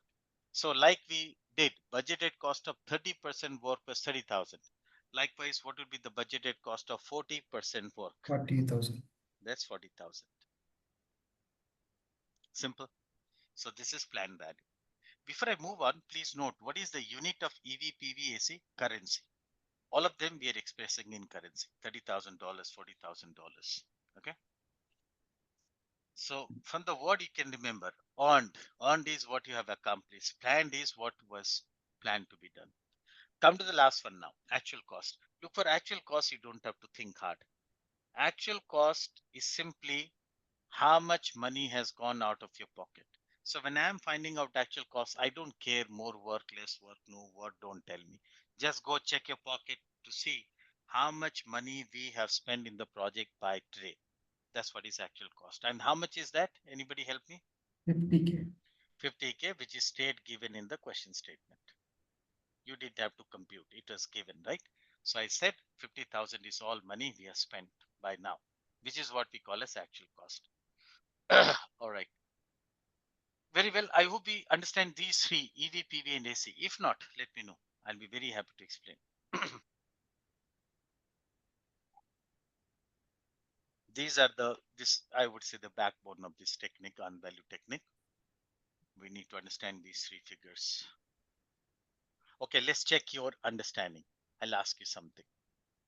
Tell me something in this project, same project. We calculated these at the end of month 4, right? Let's say when you are at the end of month 7 in the project. I repeat, when you get here, say month 7, how much would be planned value? Help me.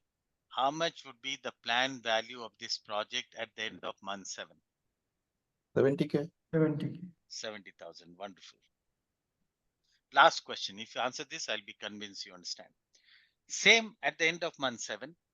How much would be the earned value? So tell me the earned value of the project at the end of month 7. 70%. 70K.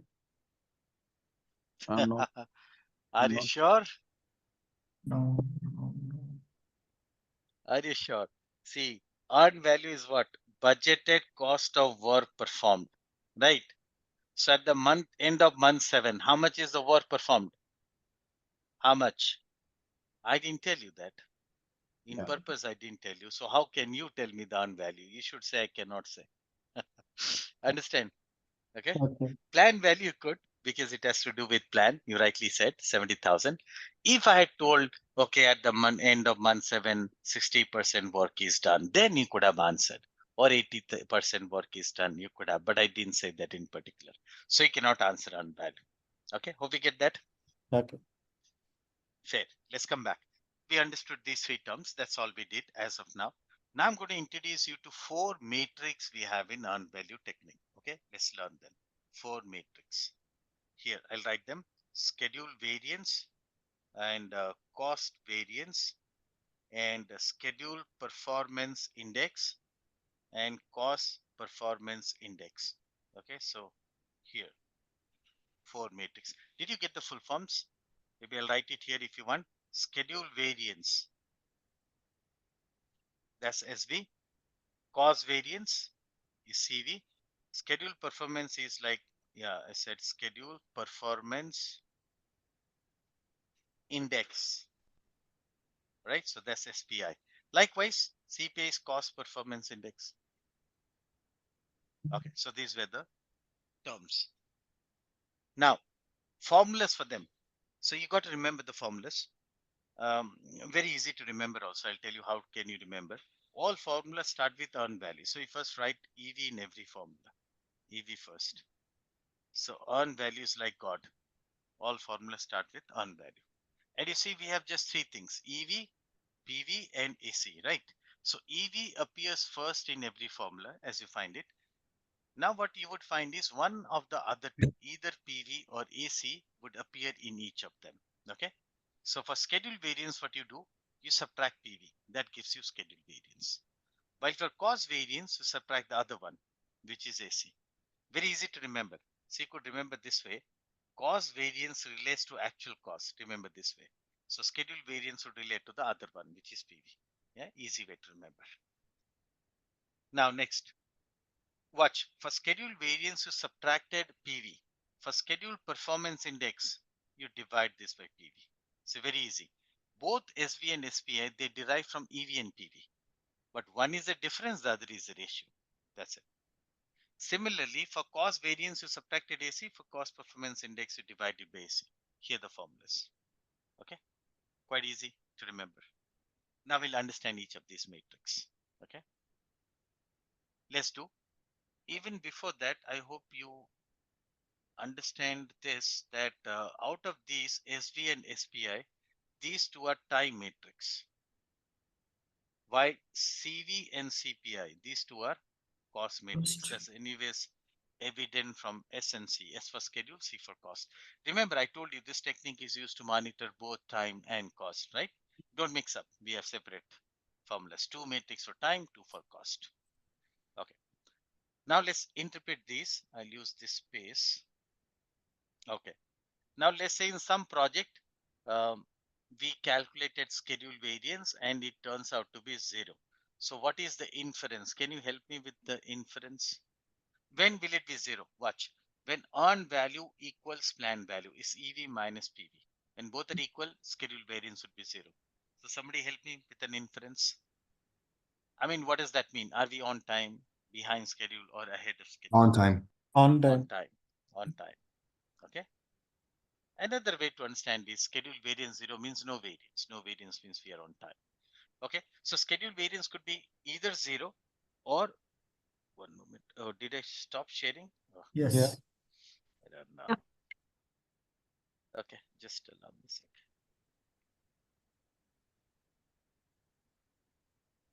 I hope you can see it now. The Yeah. screen. Yeah. Okay. So schedule variance could be 0 or it could be like positive.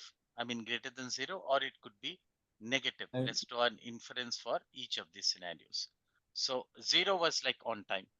Would you like to try? If it is positive, when will it be positive? Watch, you earn more than planned. EV is more than planned value. So what does that mean? Ahead of schedule. Ahead of schedule. Better. And if it is negative, then the reverse, Behind. behind schedule. Right? So very simple. Just by looking at the value of SV, we can easily make out are we ahead, behind, or on time. And I'll tell you better way to remember is you remember this way. For schedule variance, negative indicates bad performance. Remember this way, won't forget ever. 0 is ideal situation, positive is like you are going great, negative is undesirable, bad performance. Okay. That's how you interpret SV. CV now, same thing. But rather than time, you translate everything to cost. So we'll take all these values, 0, positive, and negative. So what if it is 0? 0 means no variance, no cost variance. That means we are spending exactly as per the budget. We didn't overspend, nor did we underspend. Maybe I'll use the language. We are spending as per budget. Okay, I write it this way, right? And positive, would you like to try? CV is positive. What does that mean? Cost variance positive. That means, are we spending more or less? Less. Less. See, positive is good. Good is we are spending We are less. spending less. It's less than the budget. Or another term for this could be underrun. We call it as cost underrun. If you, yeah, this is what we call as underrun. Okay.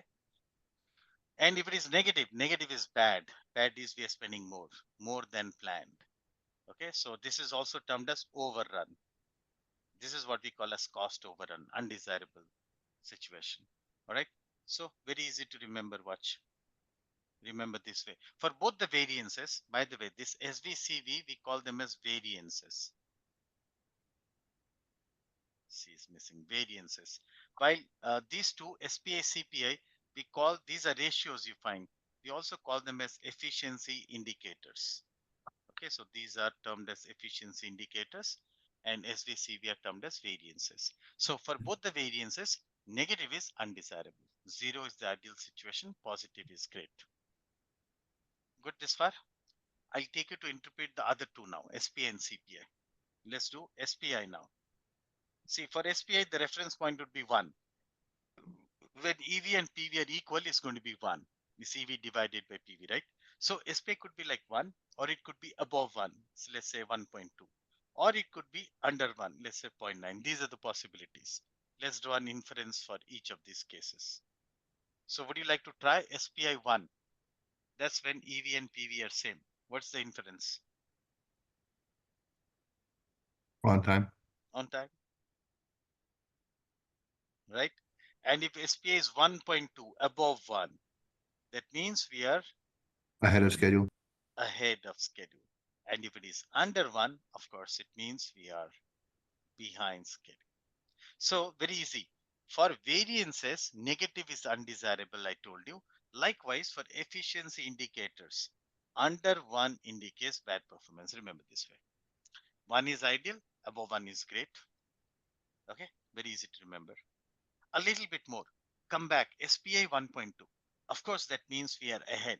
Can I also say that we are 20% ahead of schedule? Please say that. All right. And if SPI is 0.9, we are behind. And how much behind? Well, 10% 10%. behind. So this additional inference you can draw. So the farther from one, in the same proportion you are ahead or behind. Okay, that's SPI. Come to the last one, CPI. A CPI would be no different. Here we'll just convert things to cost. One, let's say 1.2 again, and 0.9. Let's take these combinations.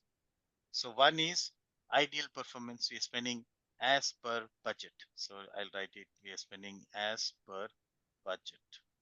Right? And 1.2 is good performance. Good is we are spending less or termed as underrun. Space is less. Underrun we call it. And if it is 0.9, that's bad performance. We are spending more. Or we call it as overrun. Right? So that's on CPI. Under one is undesirable performance. Okay, let me pause here. Hey, this is all earned value technique you need for PMP exam. So basically we learned 4 matrix here, SD, CV, SPI, CPI, and they all speak about time and cost performance. And these matrix are universal. You prepare status report. In your status report, you say SPI is 0.7, CPI is 0.8. That's all. You don't have to say anything else. The world understands how your project is going. These are universal matrix. The sponsor would look for another project manager. Yeah. Okay. Anybody got a question this far? Let me take a pause. Any questions?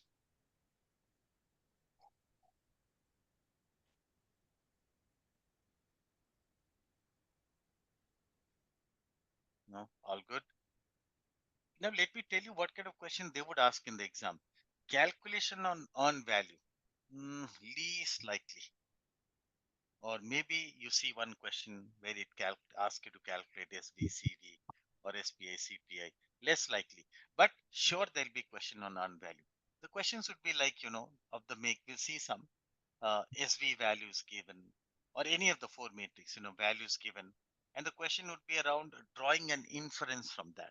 I mean, inference in the sense, are we ahead of time, behind, or overrun or underrun in cost? Questions would put into that. So knowing this would basically, this is enough to answer the questions if you know this one. Okay, drawing an inference. That is what is most required. Okay, last thing let's do. Let's calculate let's see how our project is doing. Okay, so we already have taken the values of EV, PV, AC. Remember 30, 40, and 50 at the end of month 4. Let's just place them and get the numbers. So how much is schedule variance? Is EV minus PV, So EV is 30,000, PV is 40,000. So that's minus $10,000. So first of all, negative schedule variance means what? We are behind schedule, right? And then how much behind? Look, this is interesting. When you ask some project manager, tell me how much behind your project is. That project manager says 10 days behind, 15 days behind. That's one way to answer the question, right? You ask another project manager how much behind the project is. So this project manager says we are behind by these 5 activities or these 10 activities we are behind. That's a second way to answer the question. But watch, earned value technique gives you none of these answers. Earned value gives you a third answer. Appreciate that. So it says you are behind, but how much behind? $10,000 worth of work behind. That is in plain language what we are saying. As of today, we should have done another $10,000 worth of work. So schedule variance also tells you in money.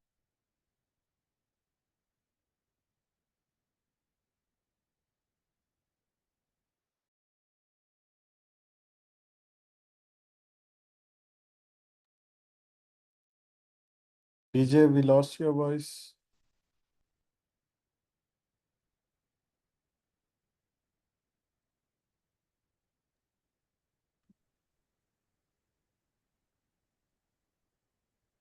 Am I back?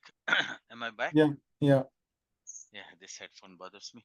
Sorry. So I know where I lost. So I told you, so schedule variance minus 10,000 to mean we are behind by $10,000 worth of work. Okay, that's what it tells us. Let's calculate cost variance now. That's EV minus AC. So EV is how much? 30. AC is 50. So 30 minus 50. That's like minus $20,000. See again, negative means overrun, cost overrun. And how much of overrun? Well, 20,000. Straight. This one is pretty straight. Keep aside unvalue technique. Look, we did 30% work. Ideally for 30%, how much we should have spent? We should have spent 30, right? But what have we actually spent? 20 surplus. That's what cost variance is telling us. Okay. Come to SPI now. Now look at this. If SV is negative, SPA has to be under 1. Hope you appreciate. They cannot contradict each other. They derive from both EV and PV, right? Same. So if I want to know whether we are ahead or behind, I could use any of them. I could either calculate SV or SPI. Okay. But I might calculate both because one tells me the magnitude of variance like $10,000. This will tell us in a percentage. That's the thing. Let's calculate. So SPA is EV divided by PV. So 30 divided by 40. 30 by 40 is 0.75. See, 0.75 means we are 25% behind schedule. Right? Simple inference. Last one, CPI. EV divided by AC. So that's like 30 divided by 50, and which is 0.6. So that means horrible cost performance. Hey, let me tell you the actual meaning of CPI 0.6. I haven't told you yet. Of course, it means overrun, but you know the literal meaning of CPI 0.6. Watch. I mean, look at it this way. Say in my project, here I stand someday. Today I measured CPI. It is found to be 0.6. You know what it means? It means that for every $100 we spent on the project this far, we got $60 worth of work done instead. This is the literal meaning of CPI. Take another value. I'll repeat, don't worry if you missed it also. Say here I calculate CPI. I'll take a different value this time. Say it's 1.2. So when we calculate CPI here, we find how much? 1.2. That means so far in the project, all this while, for every $100 we spent on the project this far, we got $120 worth of work done. So CPI in other language is how well or horribly are you utilizing funds. A CPI of 0.6 means you are wasting funds like anything. So another way to understand CPI 0.6 is like in every $100 you consistently wasted 40 and you got only $60 worth of work. While above 1 would mean CPI 1.2 would mean, look, you spend 100, but you instead got $120 worth of work done. So this is the literal meaning of CPI. Hope you understood. Well, so this is all earned value technique that you need for the PMP exam. Feel free if you got a question.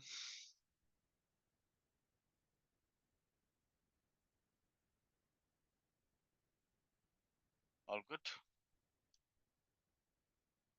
This earned value technique we spoke.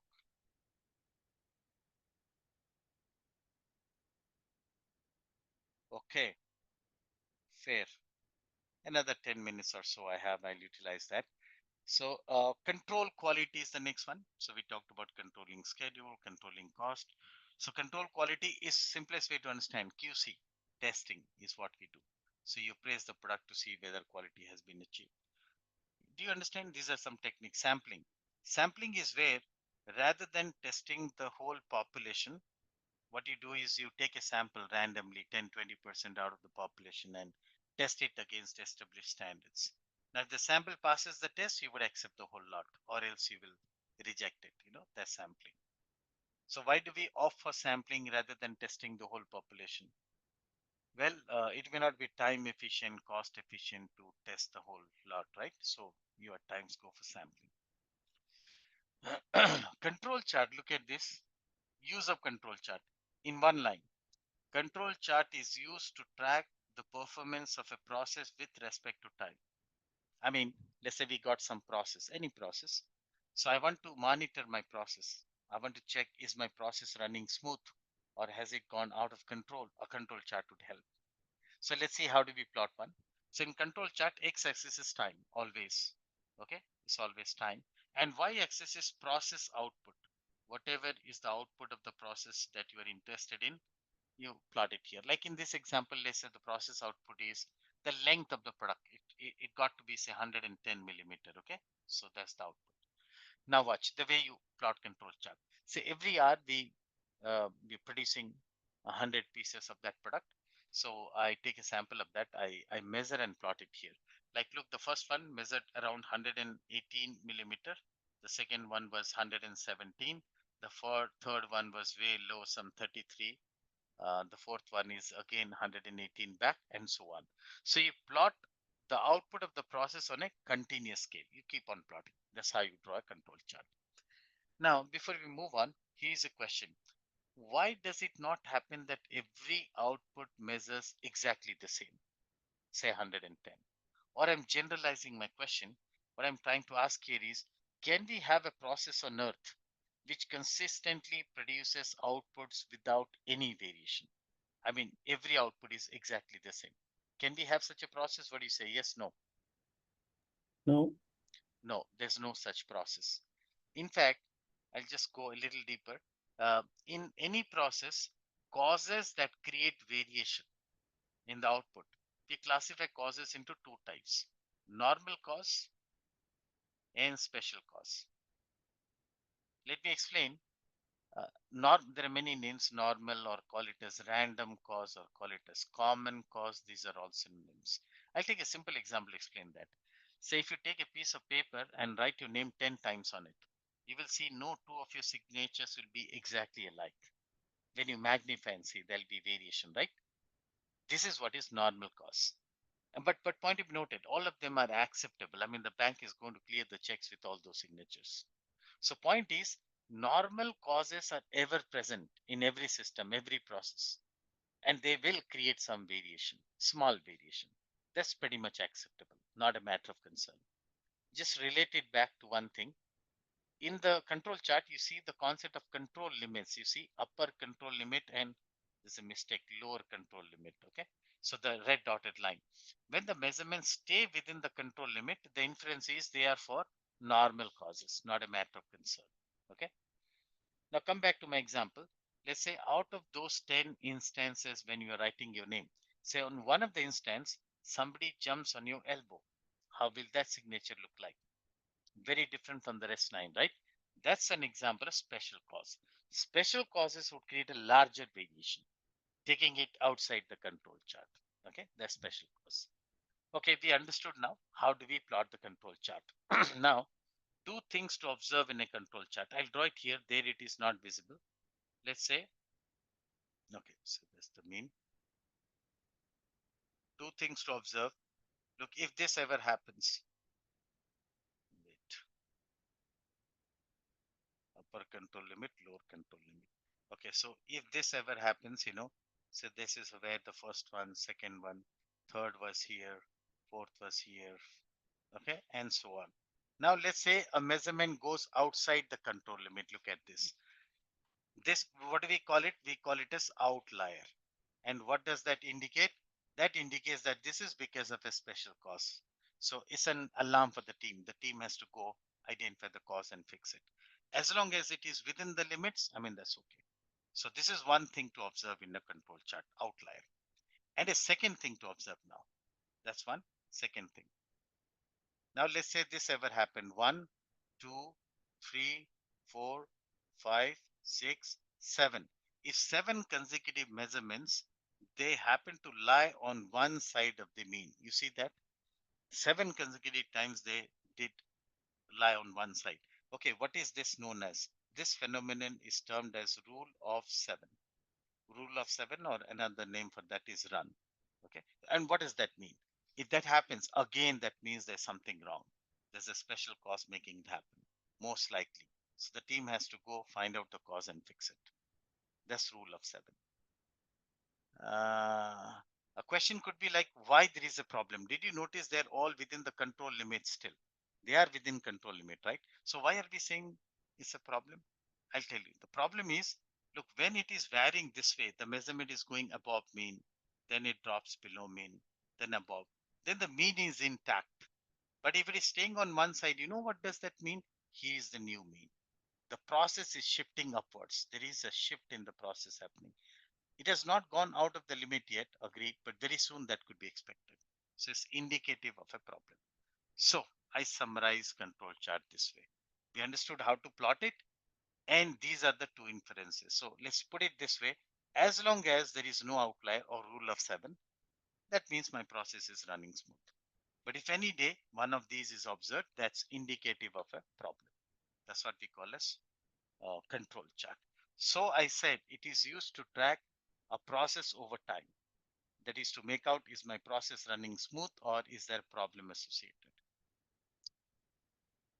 Good. Histogram, another very simple technique. Histogram is used to pictorially represent problems versus frequency.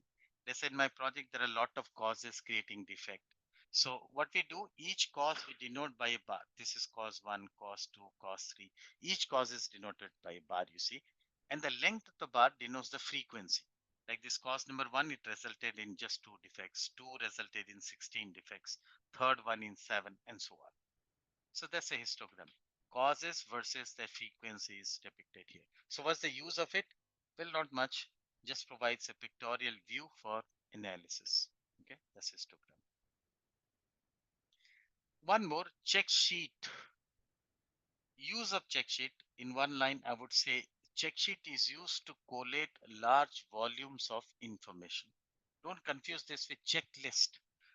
Checklist we saw earlier also is kind of a questionnaire. Yeah, but this is check sheet. So use this to collate large volumes of information. Have a look. This is a check sheet taken from PMBOK again, like from some manufacturing, we've taken it. So in some manufacturing, we saw these are the common kind of defects: small scratch, large scratch, pen, missing component, wrong color, and so on. All right. Now what we do using a check sheet, we take counts day wise. So day 1, say Monday, how many small scratch? 1. How many large scratch? None. Then 3 occurrences, missing component 5, wrong color 2, and so on. Likewise, here's the count for day 2, day 3. So you can take data, you can keep a record over a quarter, a month, year, whatever. So this is what is the use of check sheet. So use is what? I repeat, simple use to collate large volumes of information. And so how could it help if you have that information? Then we can analyze and identify problems. We take a weekly total, a monthly total. So then that data can be analyzed to find that, okay, bent is the most gray area for us that we need to focus on. It's saying even missing component is a matter of concern. Okay, this kind of analysis we can do if we have data. Well, so that was check sheet. I think we'll stop here. We're almost exhausted of time. Fine, there wasn't much left, but it's okay. We'll stop here. Any questions before we call it a day?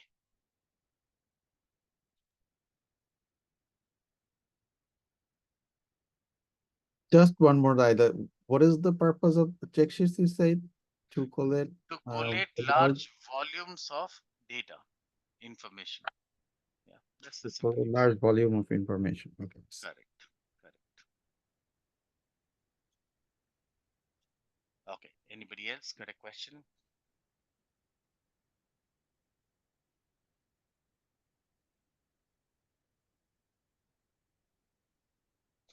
All right, in case not, let me not hold you. So thank you so much. Have a great day ahead and see you tomorrow, same time. Tomorrow will be our last. Okay, thank you. Bye. Thank you. Bye. Bye. Thank you. Bye-bye. Thank you.